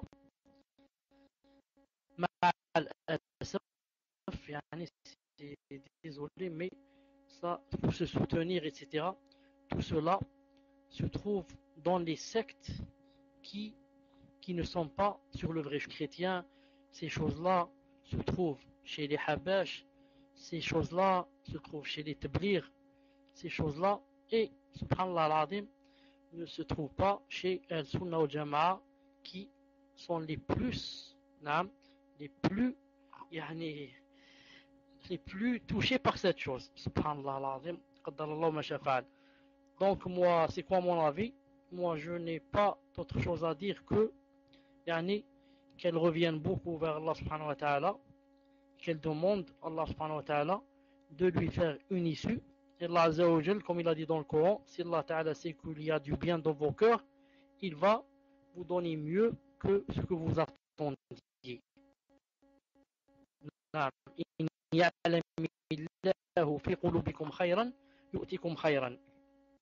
Et je demande aussi à ce qu'elle réfléchisse quelle est la solution de ces problèmes. Quelle est la solution? Est-ce que c'est un autre mariage? Quelle est la solution qui lui permettrait? Est-ce que c'est la hijra? Est-ce que c'est quoi? Parfois c'est pour embêter les musulmans avec le voile, cher. Certes, je sais. Voilà, on revient toujours au problème de ceux qui vivent avec les kuffars et les difficultés qu'ils rencontrent. De là, vous voyez pourquoi l'islam demande aux musulmans et aux musulmanes de ne pas de quitter le territoire des kuffars. Que Allah Azza wa Jal vous facilite, et je ne trouve près de moi que de demander aux frères et aux sœurs d'aider cette sœur dans les choses qu'ils peuvent, et de lui faire des doigts en demandant à Allah subhanahu wa ta'ala al-Ali al-Qadir أن يفرج عنها كربتها وأن يفتح عليها وأن يعينها وأن يكون معها وأن يسد كربتها. نعم. تفضل le suivant inchallah ta'ala. N'oubliez pas l'autre programme. Naam, donc là on passe à Itchater, Inch'Allah. Ibn Mustafa, est-ce que vous êtes là? Ibn Mustafa. Donc, Khair, Inch'Allah, vous ne répondez pas, je vous remets le raid. Abu Daoud, c'est à vous, Inch'Allah. Salam alaikum wa rahmatullahi wa barakatuh, Cheikh. Vous nous avez manqué. Est-ce que je peux transporter du porc et de la viande non halal, car je suis un chauffeur poids lourd, et si une femme vient me parler dans la rue de religion, quel doit être mon comportement? Tfadal, Cheikh. Wa alaykum salam wa rahmatullahi wa barakatuh. Jazakallahu khair, vous aussi vous m'avez manqué bi'idnillah azza wa jal. Naam. En ce qui concerne la première question, il n'est pas permis de transporter le porc ou de la viande non halal, même si on est un chauffeur de poids lourd. Il n'est pas permis, car on va aider les kuffars, ou là, les musulmans qui mangent ça, à faire le haram. On va aider les gens à quoi? À désobéir à Allah subhanahu wa ta'ala. Ça, c'est la première question. La deuxième question, si une femme vient me parler dans la rue de religion, quel doit être mon comportement? Je vois si ce n'est pas une fitna, si je sens que la femme n'est pas une fitna, elle est beaucoup âgée ou là très jeune pour moi, ou là, et qu'on n'est pas seul dans la rue, il y a des gens, on n'est pas dans une rue isolée, ni en tête à tête en ascenseur ou là, je lui réponds que ce n'est pas interdit de répondre, de dire, c'est quoi le problème, et je réponds comme ça, vite, Inch'Allah, sans ouvrir le discours ni à droite ni à gauche. Je lui parle seulement de ce qu'elle m'a demandé. Est-ce que ce hadith est sahih? Est-ce que le livre sahih al-Bukhari, où est-ce que je peux l'acheter, etc. Et je lui dis salam alaykum wa rahmatullah. Si on ne connaît pas le contenu de la marchandise, je dois demander ce qu'il y a dedans. Si tu ne connais pas ce qu'est le contenu de la marchandise, en principe, on ne sait que cette société, d'habitude, est dans son dans son commerce ou là, elle fait ça. Mais si moi je ne sais pas ce que vend cette société, on me dit de donner ça ou de livrer ça, je livre sans chercher à savoir ce qu'il y a. Et maintenant, si je sais que c'est une société qui vend du porc, etc., je dois savoir ce que je fais pour être sûr que ce n'est pas du porc. Non, et du haram. Wallahu azza wa jal a'lam. Tfadal, inshallah, le suivant. Ansariyatun Salafia, c'est à vous, Inch'Allah. Tapez 1, Inch'Allah, lorsque la question est terminée. Salam alaykum, Sheikhana, Hafizakumullah. Ma question est la suivante. Ma belle-mère, qu'Allah la préserve, Amin, vous écoute et aimerait savoir une chose. Dans sa famille, il y a des personnes proches qui sont hizbiyoun, plus particulièrement du groupe des Ikhwan Muslimin. Ils sèment la fitna lors des repas familiaux en provoquant des débats ou autres, et se dégrade et elle souhaite faire une walima pour son fils et elle est partagée entre d'un côté ne pas les inviter à cause de leur égarement et les problèmes qu'ils peuvent causer, et d'un autre côté, mis de côté et craint les répercussions familiales. Elle aimerait donc que vous lui apportiez des conseils et des précisions à ce sujet. Ahsanallahu ilaykum, qu'Allah vous accorde le firdaus et préserve vos proches d'un quelconque malfus, tilfit dunya wal akhira. Un grand salam à votre épouse, qu'Allah la préserve. Amin. Tfadal, Cheikh. Wa alaykum salam wa rahmatullahi wa barakatuh. Et amin, ya Rabbil alamin, pour tes doigts. Orte, comment qu'elle s'appelle Ansariyatun. Est-ce que ce n'est pas toi qui m'avais posé la question la fois passée au sujet du hadith de la tombe? Est-ce que c'est toi ou ce n'est pas toi? Au sujet de la tombe, de la durée que va rester. Naam, c'est moi. Ah, je suis toujours en train de chercher ce hadith où est-ce qu'il est. J'ai bien cherché pendant ces 3 ou 4 jours. Je ne l'ai pas trouvé parce que je n'ai pas tous mes livres avec moi. Mes livres, naam, certains ne sont pas encore arrivés du Koweït. Enfin, Inch'Allah Ta'ala, j'ai demandé aussi à quelques amis de chercher avec moi le hadith. On ne l'a pas encore trouvé, bi'idna azza wa jal. Naam. Quant à la belle-mère, bi'idna azza wa jal, ce que je lui donne comme conseil, si ses parents ou là, ces gens qu'elle veut inviter et qui sont des hizbiyoun, etc., qui sont assez proches de la famille et qu'elle a peur, si elle les invite pas, que les liens vont se désunir, etc., elle va rompre les liens avec eux et elle va avoir même des problèmes avec eux, etc. La meilleure solution serait qu'elle les invite, mais avant de les inviter, qu'elle leur fasse une petite nasiha. Une gentille nasiha. Voilà, cher frère Kada, je peux vous inviter au mariage, Inch'Allah Ta'ala. Mais franchement, je tiens à vous vous demander juste un petit service, Inch'Allah Ta'ala. Pendant les discussions, etc., essayez de, Inch'Allah Ta'ala, pour que le mariage se passe bien, etc.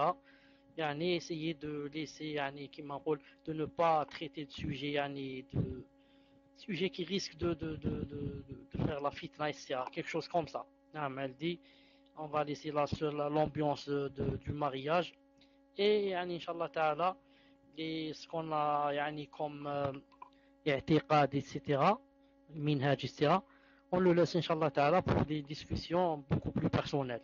Non, elle leur donne comme ça une petite nasiha. Elle dit, je veux que ça soit un mariage, je veux qu'il y ait la joie et non pas qu'il y ait le chagrin et qu'il y ait des larmes, etc. Elle leur donne comme ça une nasiha. Ou bien si elle ne peut pas elle envoie quelqu'un, elle envoie un homme ou une femme à ces gens pour leur transmettre le message. Maintenant, s'ils disent, donc c'est comme ça, c'est pas la peine qu'elle nous invite et on va pas y aller. Ça, maintenant, ce sont eux qui ont pris cette décision. Naam. Wallahu ta'ala a'lam, c'est mon avis. Maryam, c'est à vous, Inch'Allah. Maryam, est-ce que vous êtes là, Inch'Allah? Posez votre question, Inch'Allah. Et si vous l'avez déjà posée, elle n'est pas passée. Elle est certainement trop longue. Naam, Cheikh, Inch'Allah. Vous l'avez envoyé à qui, Maryam? Akhil Ghuraba, est-ce que tu as la question de Mariam? Khair, Inch'Allah. Renvoyez-la, Mariam. Renvoyez-la en PV. Inch'Allah, pour éviter de perdre du temps, je vais poser la question de Abu Wassim. J'ai la question en PV. Salam alaykum wa rahmatullah. Une personne musulmane a eu un accident de voiture avec un non-musulman.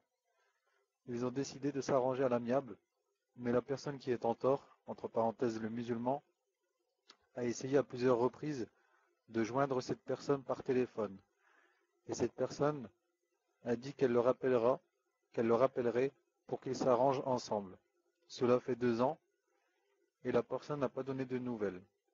Donc la personne en tort, entre parenthèses le musulman, a-t-elle une dette vis-à-vis de cette personne, sachant qu'elle a tout fait pour le rembourser? Tfadal Cheikh. Wa alaykoum salam wa rahmatullahi wa barakatuh. Inch'Allah ta'ala, tant que cette personne, avait dans la niya de réparer, et que surtout, que l'autre personne, si j'ai bien compris, c'est elle qui devait contacter la personne musulmane qui était en tort. Et c'est elle qui l'a pas fait. C'est l'autre qui l'a pas fait, naam. Ça veut dire tout seulement, Wallahu alam, qu'elle s'est désistée et qu'elle ne veut plus, yani, de cet argent, ou qu'elle a pardonné ou quelque chose comme ça. Car tant que elle n'a pas, ça veut dire que elle n'est pas intéressée apparemment, ou qu'elle a pardonné. Donc, Inch'Allah Ta'ala, l'autre personne n'a rien joué pour le présent. Elle n'a pas encore de dette, bi'idnillah azza wa jal, jusqu'à ce que l'autre demande, et si jamais l'autre ne veut pas payer, ça change tout. Mais tant que l'autre ne demande plus, ça veut dire que elle s'est peut-être désistée. C'est ça ce qui apparaît. Wallah azza wa jal a'lam. Naam. Tfadal Inch'Allah le prochain.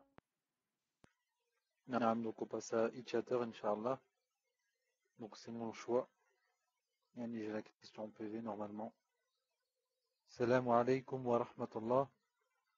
Hayakallah ya Sheikh. Ma question. Mon frère va épouser une femme catholique avec laquelle il vit depuis quelques années. Allahul Musta'an. J'aimerais savoir si je dois assister à son mariage, entre parenthèses, mairie, repas avec famille et amis au restaurant. Et j'ai peur de repousser cette femme et sa famille de l'islam en ne les rencontrant pas. Et aussi, comment me comporter avec cette femme après si ce mariage a lieu. Jazakallahu khayran. Tfadal Cheikh. En fait, je n'ai pas entendu le début de la question. Jazakallahu khayran. Si tu pouvais, Inch'Allah Ta'ala, recommencer toute la question. Tfadal.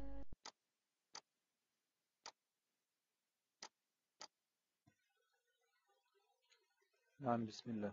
Je répète, Inch'Allah. Salam alaykum wa rahmatullah. Hayakallah ya Sheikh. Ma question. Mon frère va épouser une femme catholique avec laquelle il vit depuis plusieurs années. Allahul Musta'an. J'aimerais savoir si je dois assister à son mariage, entre parenthèses, mairie, repas avec famille et amis au restaurant. J'ai peur de repousser cette femme et sa famille de l'islam en ne les rencontrant pas. Et aussi, comment me comporter avec cette femme après si le mariage a lieu. Jazakallahu khayran. Tfadal Cheikh. Wa alaykoum salam wa rahmatullahi wa barakatuh.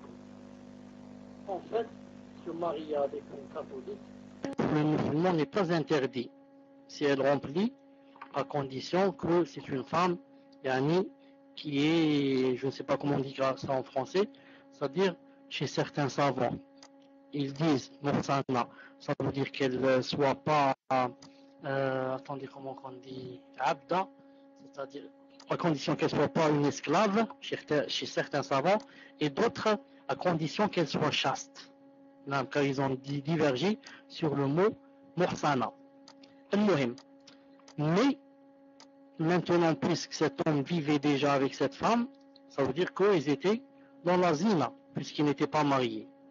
Maintenant, s'ils veulent se marier, la condition nécessaire qui, sans elle, ne peuvent pas se marier, c'est quoi? C'est que chacun de son côté fasse la tauba. Que chacun de son côté fasse la tauba.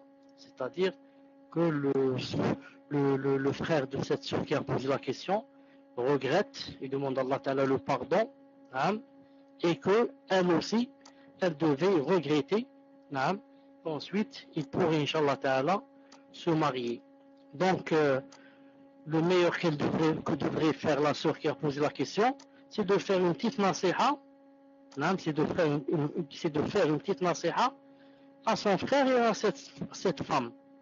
Quitte à, si elle sait qu'il n'accepte pas, ou que les deux n'acceptent pas, envoyer une lettre anonyme. Envoyer une lettre anonyme aux deux personnes, si elle sait qu'il n'accepte pas d'aide.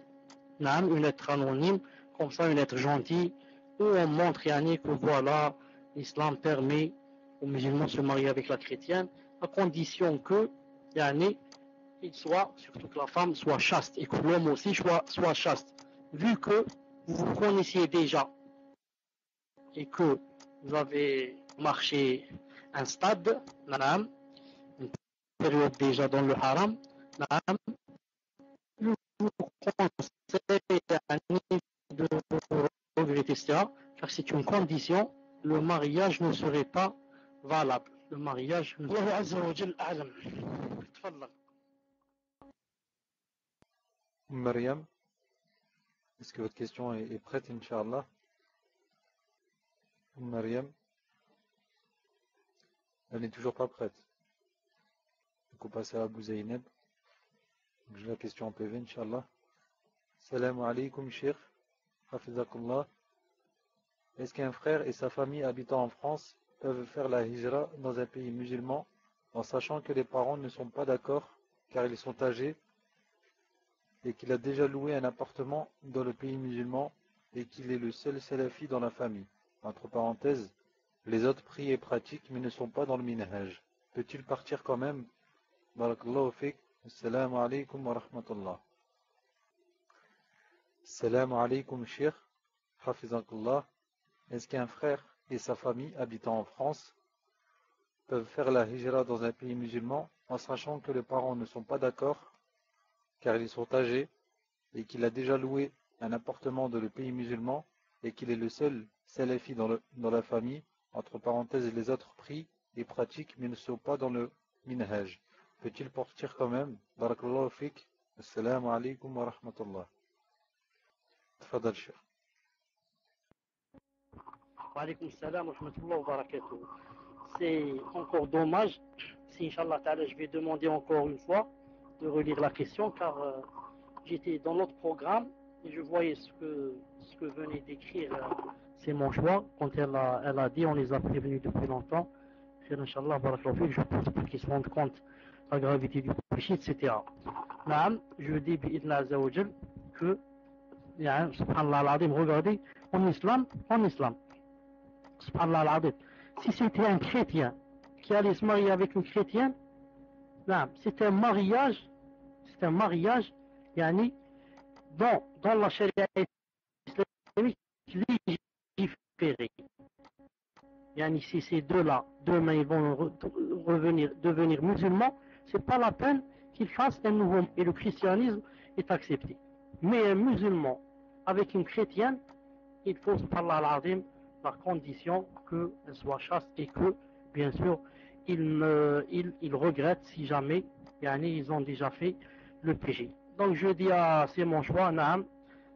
Toi, alhamdoulilah, maintenant s'il veut se marier, ce n'est pas toi qui va prendre des péchés, même si entre lui et sa conviction, lui et sa femme, alhamdoulilah, demain, Allah Azza wa Jal ne va pas te demander pourquoi ils ont fait cela. C'était juste, moi j'ai dit, petite nasiha, maintenant qu'ils acceptent pas, alhamdoulilah, toi, tu n'as rien à voir ici. Si tu peux ne pas y aller à ce mariage qui n'est pas sharaï, bien sûr, c'est ça ton devoir, bi'idna Azza wa Jal. Maintenant, si on te force à y aller, tu éviteras au maximum de rester là où il y a la fête. Pour ne pas assister à un mariage qui est haram. Fadlan, Inch'Allah, maintenant, on relit pour la troisième fois et à toi. Donc je répète, Inch'Allah. Donc je reprends la question du frère Abu Zainab. Salam alaykoum, Cheikh. Hafizakallah. Est-ce qu'un frère et sa famille, habitant en France, peuvent-ils faire la hijra dans un pays musulman, en sachant que les parents de ce frère ne sont pas d'accord car ils sont âgés, et qu'il a déjà loué un appartement dans le pays musulman? Aussi, il est le seul salafi dans la famille, entre parenthèses les autres prient et pratiquent mais ne sont pas dans le minhaj. Peut-il partir quand même? Barakallahu fik, wassalamu alaykum wa rahmatullah. Yani, Akhi Abu Zaynab, yani, la question c'est de savoir s'il peut faire la hijra, sachant que ses parents ne veulent pas. Yani, c'est ça en fait la question. Répondez sur la room, Inch'Allah, vous n'avez pas l'arrêt de Abu Zaynab. Naam, c'est ça. Tfadal, Cheikh. Les hommes de science, disent que la hijra, quand on peut la faire, on n'a pas besoin du consentement des parents s'ils sont pas d'accord. Car c'est une adoration obligatoire. C'est comme si on allait faire la salat et que mon père dit, fais pas la salat. Là, je vais pas peut-être le brusquer ou là, je lui dis la salat. Maintenant, il dit sauf quoi? Sauf si les parents ont vraiment besoin de cet enfant. Comme par exemple une mère malade et qui a besoin de son enfant. Surtout si par exemple elle n'a pas de mari, ou alors son mari est lui-même handicapé et elle n'a pas d'autre enfant. Dans ce cas, il ne peut pas faire la hijra. Il doit rester avec sa mère qui est malade, il doit rester à son chevet pour la faire manger, pour lui acheter des médicaments, pour l'emmener aux toilettes et comme ça. Mais si les parents n'ont pas besoin de cet enfant, se suffisent à eux-mêmes ou bien ont d'autres enfants qui les aident, dans ce cas, il leur dit seulement qu'il va faire la hijra. Même s'ils ne consentent pas, surtout, s'ils se sentent faibles dans la religion et ils sentent qu'il va couler, et ils sentent qu'il va sombrer dans les fitna. Allah Ta'ala nous en préserve. La question de Maryam. Salam alaykum wa rahmatullahi wa barakatuh. Qu'Allah vous accorde encore plus de science. Amin. Ma question est la suivante. Ici en Europe, nous avons des horloges pour l'adhan et les horaires diffèrent beaucoup. Pourriez-vous nous indiquer une méthode pour que nous puissions être en harmonie entre nous? Barakallahu fikum. Tfadal, Cheikh. Wa alaykum salam wa rahmatullahi wa barakatuh. Je dirais carrément que, n'étant pas de l'Europe et ne sachant pas exactement comment ça se passe là-bas et comment on arrive là-bas à dire que on se base sur quoi pour dire que c'est le moment de la salat et combien qu'il y a de différence entre les calendriers, etc. Alors je dirais que je ne sais vraiment pas quelle est la solution. Mais je demande à un frère ici, qui connaît bien comment ça se passe, quelle est la solution et de nous la dire maintenant, comme ça dans le micro, pour que les gens sachent comment qu'ils font là-bas. Si c'est le musulman ou le ghuraba ou un autre qui voudrait nous expliquer comment vous faites, parce que certains disent que on se base sur le calendrier du centre islamique et d'autres disent de la mosquée et d'autres. Moi je ne sais pas exactement là-bas comment ça se passe. Est-ce qu'il y a quelqu'un qui pourrait, Inch'Allah Ta'ala, nous donner la solution, car comme j'ai dit, il faut être de là-bas pour comprendre ces choses. Naam, Cheikh, yani, pour moi, c'est comme vous avez dit, yani, c'est même pas clair. Yani, il y a des personnes qui disent qu'il faut faire comme le jama où on fait salat. Et après, sachant que parfois, ils se basent sur des calculs qui sont faits au Maghreb. Yani, donc, parfois, ils font salat al-Isha avant l'heure. Parfois, comme je vous ai dit, une fois en été, ils regroupent salat al-Maghrib ou salat al-Isha. Yani, il y a plein de différences. Après, donc, si le Akh Abu Marwan, il connaît la réponse, Inch'Allah, qu'il prenne le micro, Inch'Allah, qu'il explique. Abu Marwan, tu es où, Inch'Allah? Ah, c'est bon, je te vois. Tfadal, Akhi, je t'enlève le raid. Tfadal. Salam alaikum. Est-ce que vous m'entendez, Inch'Allah? Est-ce qu'il y a du son? Naam, il y a du son. Donc, en fait, Cheikh, pour vous donner des éléments qui vont vous permettre de comprendre ce que je vais dire, c'est qu'en fait, en France, parmi les associations et les organisations qui représentent les musulmans, il y a deux grands mouvements, on va dire deux grandes tendances. La première, c'est la mosquée de Paris, qui est en relation avec l'Algérie et qui édite des calendriers. Et ces calendriers, ils utilisent les mêmes bases de calcul que l'Algérie. C'est-à-dire qu'ils utilisent ce qu'on appelle l'angle de 21 degrés. Je vais l'écrire, 21 degrés. L'organisation qui s'appelle l'UOIF, qui est tenue par des Ikhwan al-Muslimin, qui le revendiquent, qui ne se cachent pas, qui eux aussi, ils éditent un second calendrier, mais eux, leur calcul, pour l'heure de la prière, il est à 18 degrés. Il est à 18 degrés. Donc, pour ce qui concerne la salat de Zohr, salat de l'Asar et salat de l'Maghrib, que ce soit 21 degrés ou 18 degrés, ces trois prières, ça reste toujours les mêmes. Si on regarde dans le calendrier de la mosquée de Paris, salat de Zohr, l'Asar et le Maghrib, et si on regarde le calendrier de l'UOIF, salat de Zohr, l'Asar et le Maghrib, ça sera pareil. Là où il va y avoir des divergences, ça va être sur la salat de l'Fajr, le matin, et un petit peu la salat de l'Isha. Donc sur la salat de l'Fajr, là ce n'est que mon avis. J'ai pris des avis de Cheikh Albani parce que ce problème-là, il a existé aussi en Jordanie et ils ont fait des recherches dans ce domaine-là. D'après certains frères connus pour Bimana, ils ont fait des études. L'horaire le plus proche et le plus convenable à suivre pour la salat de l'Fajr, c'est celui de l'UOIF, celui de 18 degrés. Le calendrier des Ikhwan al-Muslimin. C'est pour salat de l'Fajr, c'est l'horaire le plus correct. Parce que vous connaissez Cheikh le khilaf qu'il y a sur ce qu'on appelle l'aube mensongère et l'aube naissante. Bimana, l'aube mensongère, ça veut dire que les rayons du soleil sont présents mais ne sont pas visibles. C'est pour ça qu'on l'appelle mensongère. Et l'aube visible, les rayons du soleil sont présents et ils sont visibles. Et les Ikhwan al-Muslimin de l'UOIF, ils ont préféré prendre 18 degrés, ce qui signifie que les rayons du soleil à l'heure de l'aube sont présents et sont visibles. Ce qui concerne la salat de l'Isha, ces frères qui ont étudié, ils m'ont dit en vérité, on peut prendre autant le calendrier de l'UOIF, autant on peut prendre le calendrier de la mosquée de Paris, parce que dans les deux cas, la salat de l'Isha elle est rentrée. Si le premier calendrier il dit par exemple salat de l'Isha 20h40 et l'autre il va dire 20h52, et bien même si tu as attendu 20h52, c'est pas grave, tu as attendu 12 minutes, salat de l'Isha, elle est quand même rentrée dans son temps. Mais si tu as fait à 20h40, et ben c'est quand même l'heure où il vient de rentrer. Par contre, et pour terminer, je sais que le frère, dans son explication, il m'avait dit cette parole, et Cheikh, peut-être vous pourrez confirmer.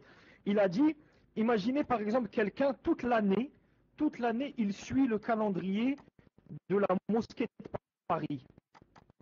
Et après le mois de Ramadan, il va venir.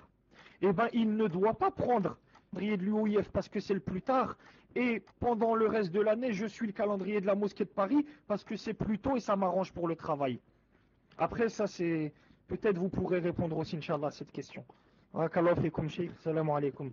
Et Inch'Allah, j'avais la main levée, j'étais après Ibrahim Sak. Barakallahu fikum, salam alaikum.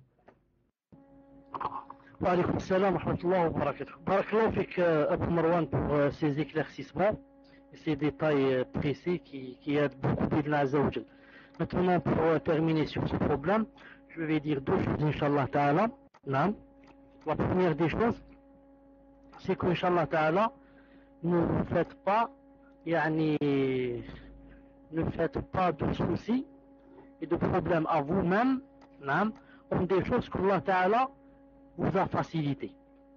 Et ça va me ramener à la deuxième chose que je voulais dire, c'est qu'une fois j'ai posé cette question au frère Abdelmalik Ramadani, Hafidahullah, et il a répondu comme je vous répondais auparavant, c'est-à-dire que tu vois toi, dans ton cœur, par quel calendrier tu es convaincu. Non. Tu es convaincu que la mosquée de Paris, c'est quelque chose de plus officiel, c'est quelque chose de plus sûr, quelque chose de plus ils ont plus de science que les autres, plus je sais pas quoi d'appareils pour savoir ces choses, etc. Je suis ce calendrier. Je suis convaincu que ce sont les frères musulmans. Leur calendrier qui est plus précis, qui est plus près de la salat véritable, salat fajr, etc. Tu prends avec le deuxième calendrier, Allah Ta'ala Yom al-Qiyamah jamais te dira pourquoi tu n'es pas monté sur la terrasse avec des jumelles et le télescope et pourquoi tu n'as pas vu la lune et le soleil et pour faire ceci, pourquoi tu n'es pas monté sur le sommet des montagnes, jamais il te dira cela. Non.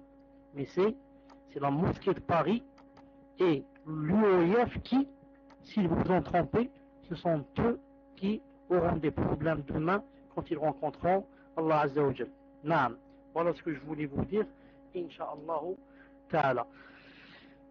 تفضل إن شاء الله le prochain إن شاء الله.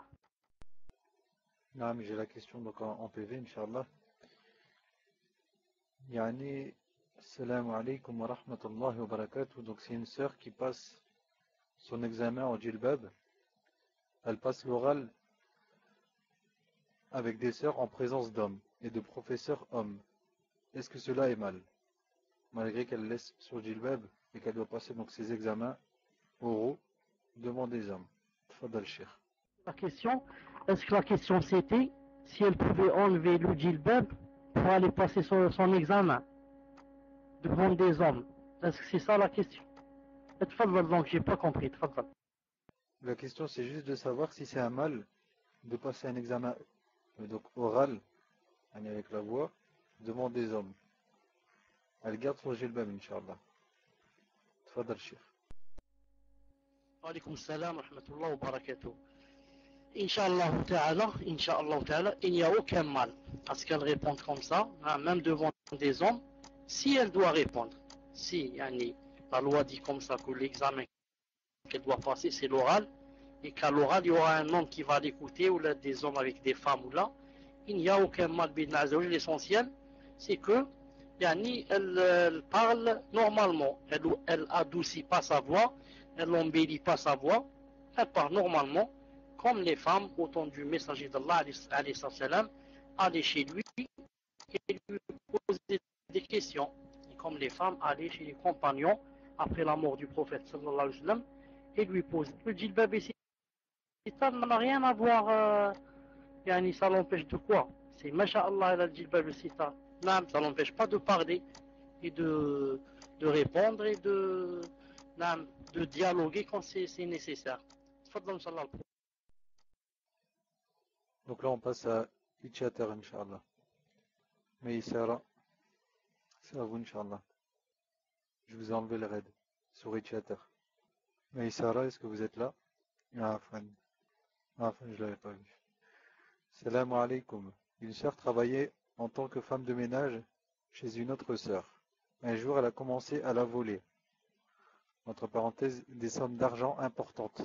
La victime s'étant rendu compte des vols, lui a fait un rappel jusqu'à ce qu'elle a avoué. Seulement, elle dit qu'elle n'a pas les moyens de rendre tout cet argent. Le mari de la victime ne veut pas lui pardonner car ce sont ses biens. Doit-elle la dévoiler aux autres qui la connaissent?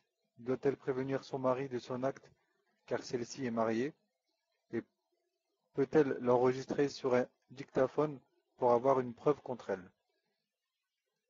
Tfadal Cheikh.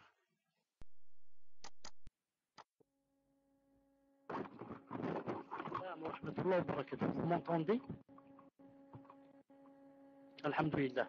En fait, l'islam stipule exactement le contraire. C'est-à-dire qu'elle doit ne pas la dévoiler, elle doit ne pas la démasquer, mais elle doit lui donner des nasiha. Elle doit lui donner des nasiha entre elle et elle, en tête à tête, sans la démasquer devant les gens, tant que elle ne fait pas ça par habitude. C'est-à-dire si elle fait ça tout le temps, et elle fait ça à beaucoup de gens, là, il faut la dévoiler, pour que les autres ne subissent pas ce malheur. Mais si c'est une faute qu'elle vient de commettre, elle a commis une faute, elle a, dans sa niya, dans son intention, de rendre cet argent, même si ce n'est pas aujourd'hui, mais quand elle aura cette somme, donc cette sœur, au contraire, il faut non seulement ne pas la dévoiler, mais encore l'aider. Encore l'aider pour qu'elle rende cet argent volé, et lui faire des nasiha pour qu'elle ne fasse plus cette chose. J'ai dit sauf si dans le cas où c'est une mauvaise habitude qu'elle a et qu'elle le fait avec tout le monde. Wallahu Azza wa Jal a'lam. Il est 23 heures passées. J'arrête Inch'Allah Ta'ala. Je vous donne rendez-vous Inch'Allah Ta'ala pour samedi. D'ici samedi, Billah Azza wa Jal, je vous rencontrerai بخير وفي حفظ الله وفي أمانه. سبحانك اللهم وبحمدك أشهد أن لا إله إلا أنت أستغفرك وأتوب إليك. تفضل مروان، أبو مروان تفضل. Bismillah, salam alaykum, Cheikh. Vous m'entendez, Inch'Allah? Est-ce que vous m'entendez, Inch'Allah? Je voulais vous donner un conseil la dernière fois quand vous avez fait question-réponse. Et aujourd'hui, il y a encore quelqu'un qui vous a posé encore cette question du même sujet. Donc, Inch'Allah, je vais vous donner mon conseil, Inch'Allah. Comme ça, la prochaine fois quand quelqu'un va vous poser cette question, avant de lui répondre à la question, vous vérifierez ce que je vais vous dire là. Souvent, j'ai remarqué, souvent des sœurs, elles viennent vous voir, elles vous disent « Cheikh, les koufars, l'assistance sociale, ils me font des problèmes, ils veulent me prendre mes enfants, qu'est-ce que je dois faire, qu'est-ce que je peux faire, je suis divorcé ». Est-ce que vous êtes d'accord avec moi, Cheikh? Souvent, les sœurs, elles vous disent des questions comme ça, que l'assistance sociale, elle me fait des problèmes avec mes enfants, ils veulent m'enlever les enfants. Mais ce que j'ai remarqué, c'est que souvent, les sœurs, elles oublient de vous dire quelque chose. C'est que regardez, Cheikh, je vais vous poser 2 fois la même question et vous allez voir que ce n'est pas la même chose. La première question, c'est par exemple, la sœur, elle vous dit « Salam alaikum, Cheikh, je suis divorcé, j'ai des enfants et les koufars à l'école, ils veulent me faire des problèmes, l'assistance sociale, elle veut me prendre mes enfants, qu'est-ce que je dois faire ?» Ben vous allez répondre en fonction de la question. Mais regardez la deuxième question. « Salam alaikum, Cheikh, mon enfant, il a 6 ans. Je ne l'ai jamais envoyé à l'école à la maternelle. Aujourd'hui, à l'âge de 6 ans, l'école est obligatoire. Il arrive à l'école, il ne sait pas écrire son prénom, il ne connaît pas les couleurs, il ne connaît pas les animaux, il ne sait pas utiliser un crayon à papier, il ne sait pas utiliser des stylos, il ne sait pas faire son lacet, il ne connaît pas l'heure, il ne connaît pas en quelle année on est, il ne sait pas quel âge il a. Cet enfant, il n'a rien appris du tout. Il arrive à l'âge de 6 ans. Il ne faut pas s'étonner après que l'assistante sociale, il ne faut pas s'étonner après que les instituteurs à l'école, ils voient que cet enfant il a un problème et qu'ils ramènent une assistante sociale et qu'après ils font des problèmes à la sœur. Parce que les sœurs, qu'est-ce qu'elles font? Elles disent, on a entendu Cheikh un tel, il a dit, il ne faut pas mettre ses enfants à l'école des koufars, mais mes sœurs, barakallahu fikoum, vous envoyez pas vos enfants à la maternelle, c'est une chose, mais il faut leur apprendre les couleurs, achetez-leur des crayons de couleur, des feutres, il faut leur apprendre c'est quoi un rond, c'est quoi un carré, c'est quoi les clés, c'est quoi un chat, c'est quoi un chien, c'est quoi un oiseau. Les enfants, ils arrivent à l'école à l'âge de 6 ans, on dirait des retardés, ils connaissent rien, ils n'ont rien compris. Après, c'est à cause de ce comportement-là que l'assistance sociale, elle se dit, il y a un problème dans cet enfant, je vais aller voir dans cette famille qu'est-ce qui se passe. Et la sœur, quand elle vous pose la question, Cheikh, elle vous dit, oui, c'est parce que moi je porte le djilbab, ils n'aiment pas les musulmans, ils veulent me faire des problèmes. Mes sœurs, barakallahu fikoum, il n'y a pas de fumée sans feu. Il n'y a pas de fumée sans feu. Si les koufari veulent vous faire des problèmes à propos de vos enfants, c'est pas parce qu'ils vous aiment pas vous particulièrement et parce qu'ils vous ont choisi vous. Il y a 5 millions plus que ça, pas tous ces problèmes. Parce que c'est un devoir pour nous. D'accord, on va pas mettre nos enfants à la maternelle, ils vont apprendre la mixité, ils vont apprendre à chanter les chansons, ils vont apprendre la pâte à modeler avec les statues, d'accord. C'est comme ça que on va préserver nos enfants. Mais nos enfants, quand ils sont à la maison, jusqu'à l'âge de 6 ans, c'est pas il va dormir jusqu'à midi et l'après-midi on le met devant la télé et quand il arrive à l'âge de 6 ans, c'est un enfant, il est bête, il est idiot. Et après les koufars, quand ils se rendent compte de ça, eh ben, ils nous font des problèmes. Donc, barakallahu fikum cheikh, quand une sœur, elle vous dit, l'assistante sociale, elle me fait des problèmes, avant de lui répondre, posez-lui la question, demandez-lui, ma sœur, pourquoi l'assistante sociale, elle te fait des problèmes à toi? C'est quoi qu'elle te reproche? Pourquoi elle est venue chez toi et pas chez le voisin? Et là, vous allez voir que ils vont répondre, je ne sais pas comment ils vont répondre, mais ils vont être embarrassés de cette question. Barakallahu fikum cheikh, salam alaikum wa rahmatullah. Naam, alhamdulillah, vous m'entendez-vous? نعم جزاكم الله خيرا أبو مروان بارك الله فيك. Et me basant sur ce qu'a dit Abou Marwan, j'ajouterai un peu pour dire il faut pas, Inch'Allah Ta'ala, vous là-bas, mes frères et mes sœurs qui vivent en Europe et dans les pays des kuffar, il ne faut pas yani, que vous donniez aux kuffar l'occasion pour qu'ils rient de nous, ou là, pour qu'ils nous dénigrent, ou là, pour qu'ils pensent du mal de l'islam, ou là, et comme ça. On ne doit pas faire comme les tekfiriyon, qui sont la principale cause de quoi? Des kuffars qui maintenant s'attaquent à l'islam et aux musulmans. Qui s'attaquent à l'islam et aux musulmans à cause de ce que font les takfiriyon. Donc, Inch'Allah Ta'ala, Inch'Allah Ta'ala, il faudrait avoir donné au maximum une belle image, même la plus belle qu'on puisse, de l'islam, car c'est une responsabilité qu'on a tous sur le dos à partir du moment où on a commencé à pratiquer cet islam. Il dit, j'ai connu des enfants takfiri qui jouent à l'épée à l'âge de 6 ans et qui crient on tue les kuffars à l'école. Ça y est, ça, barakallahu fik, il y a plus que ça aussi. Après, il ne faut pas s'étonner que les kuffars nous fassent des problèmes.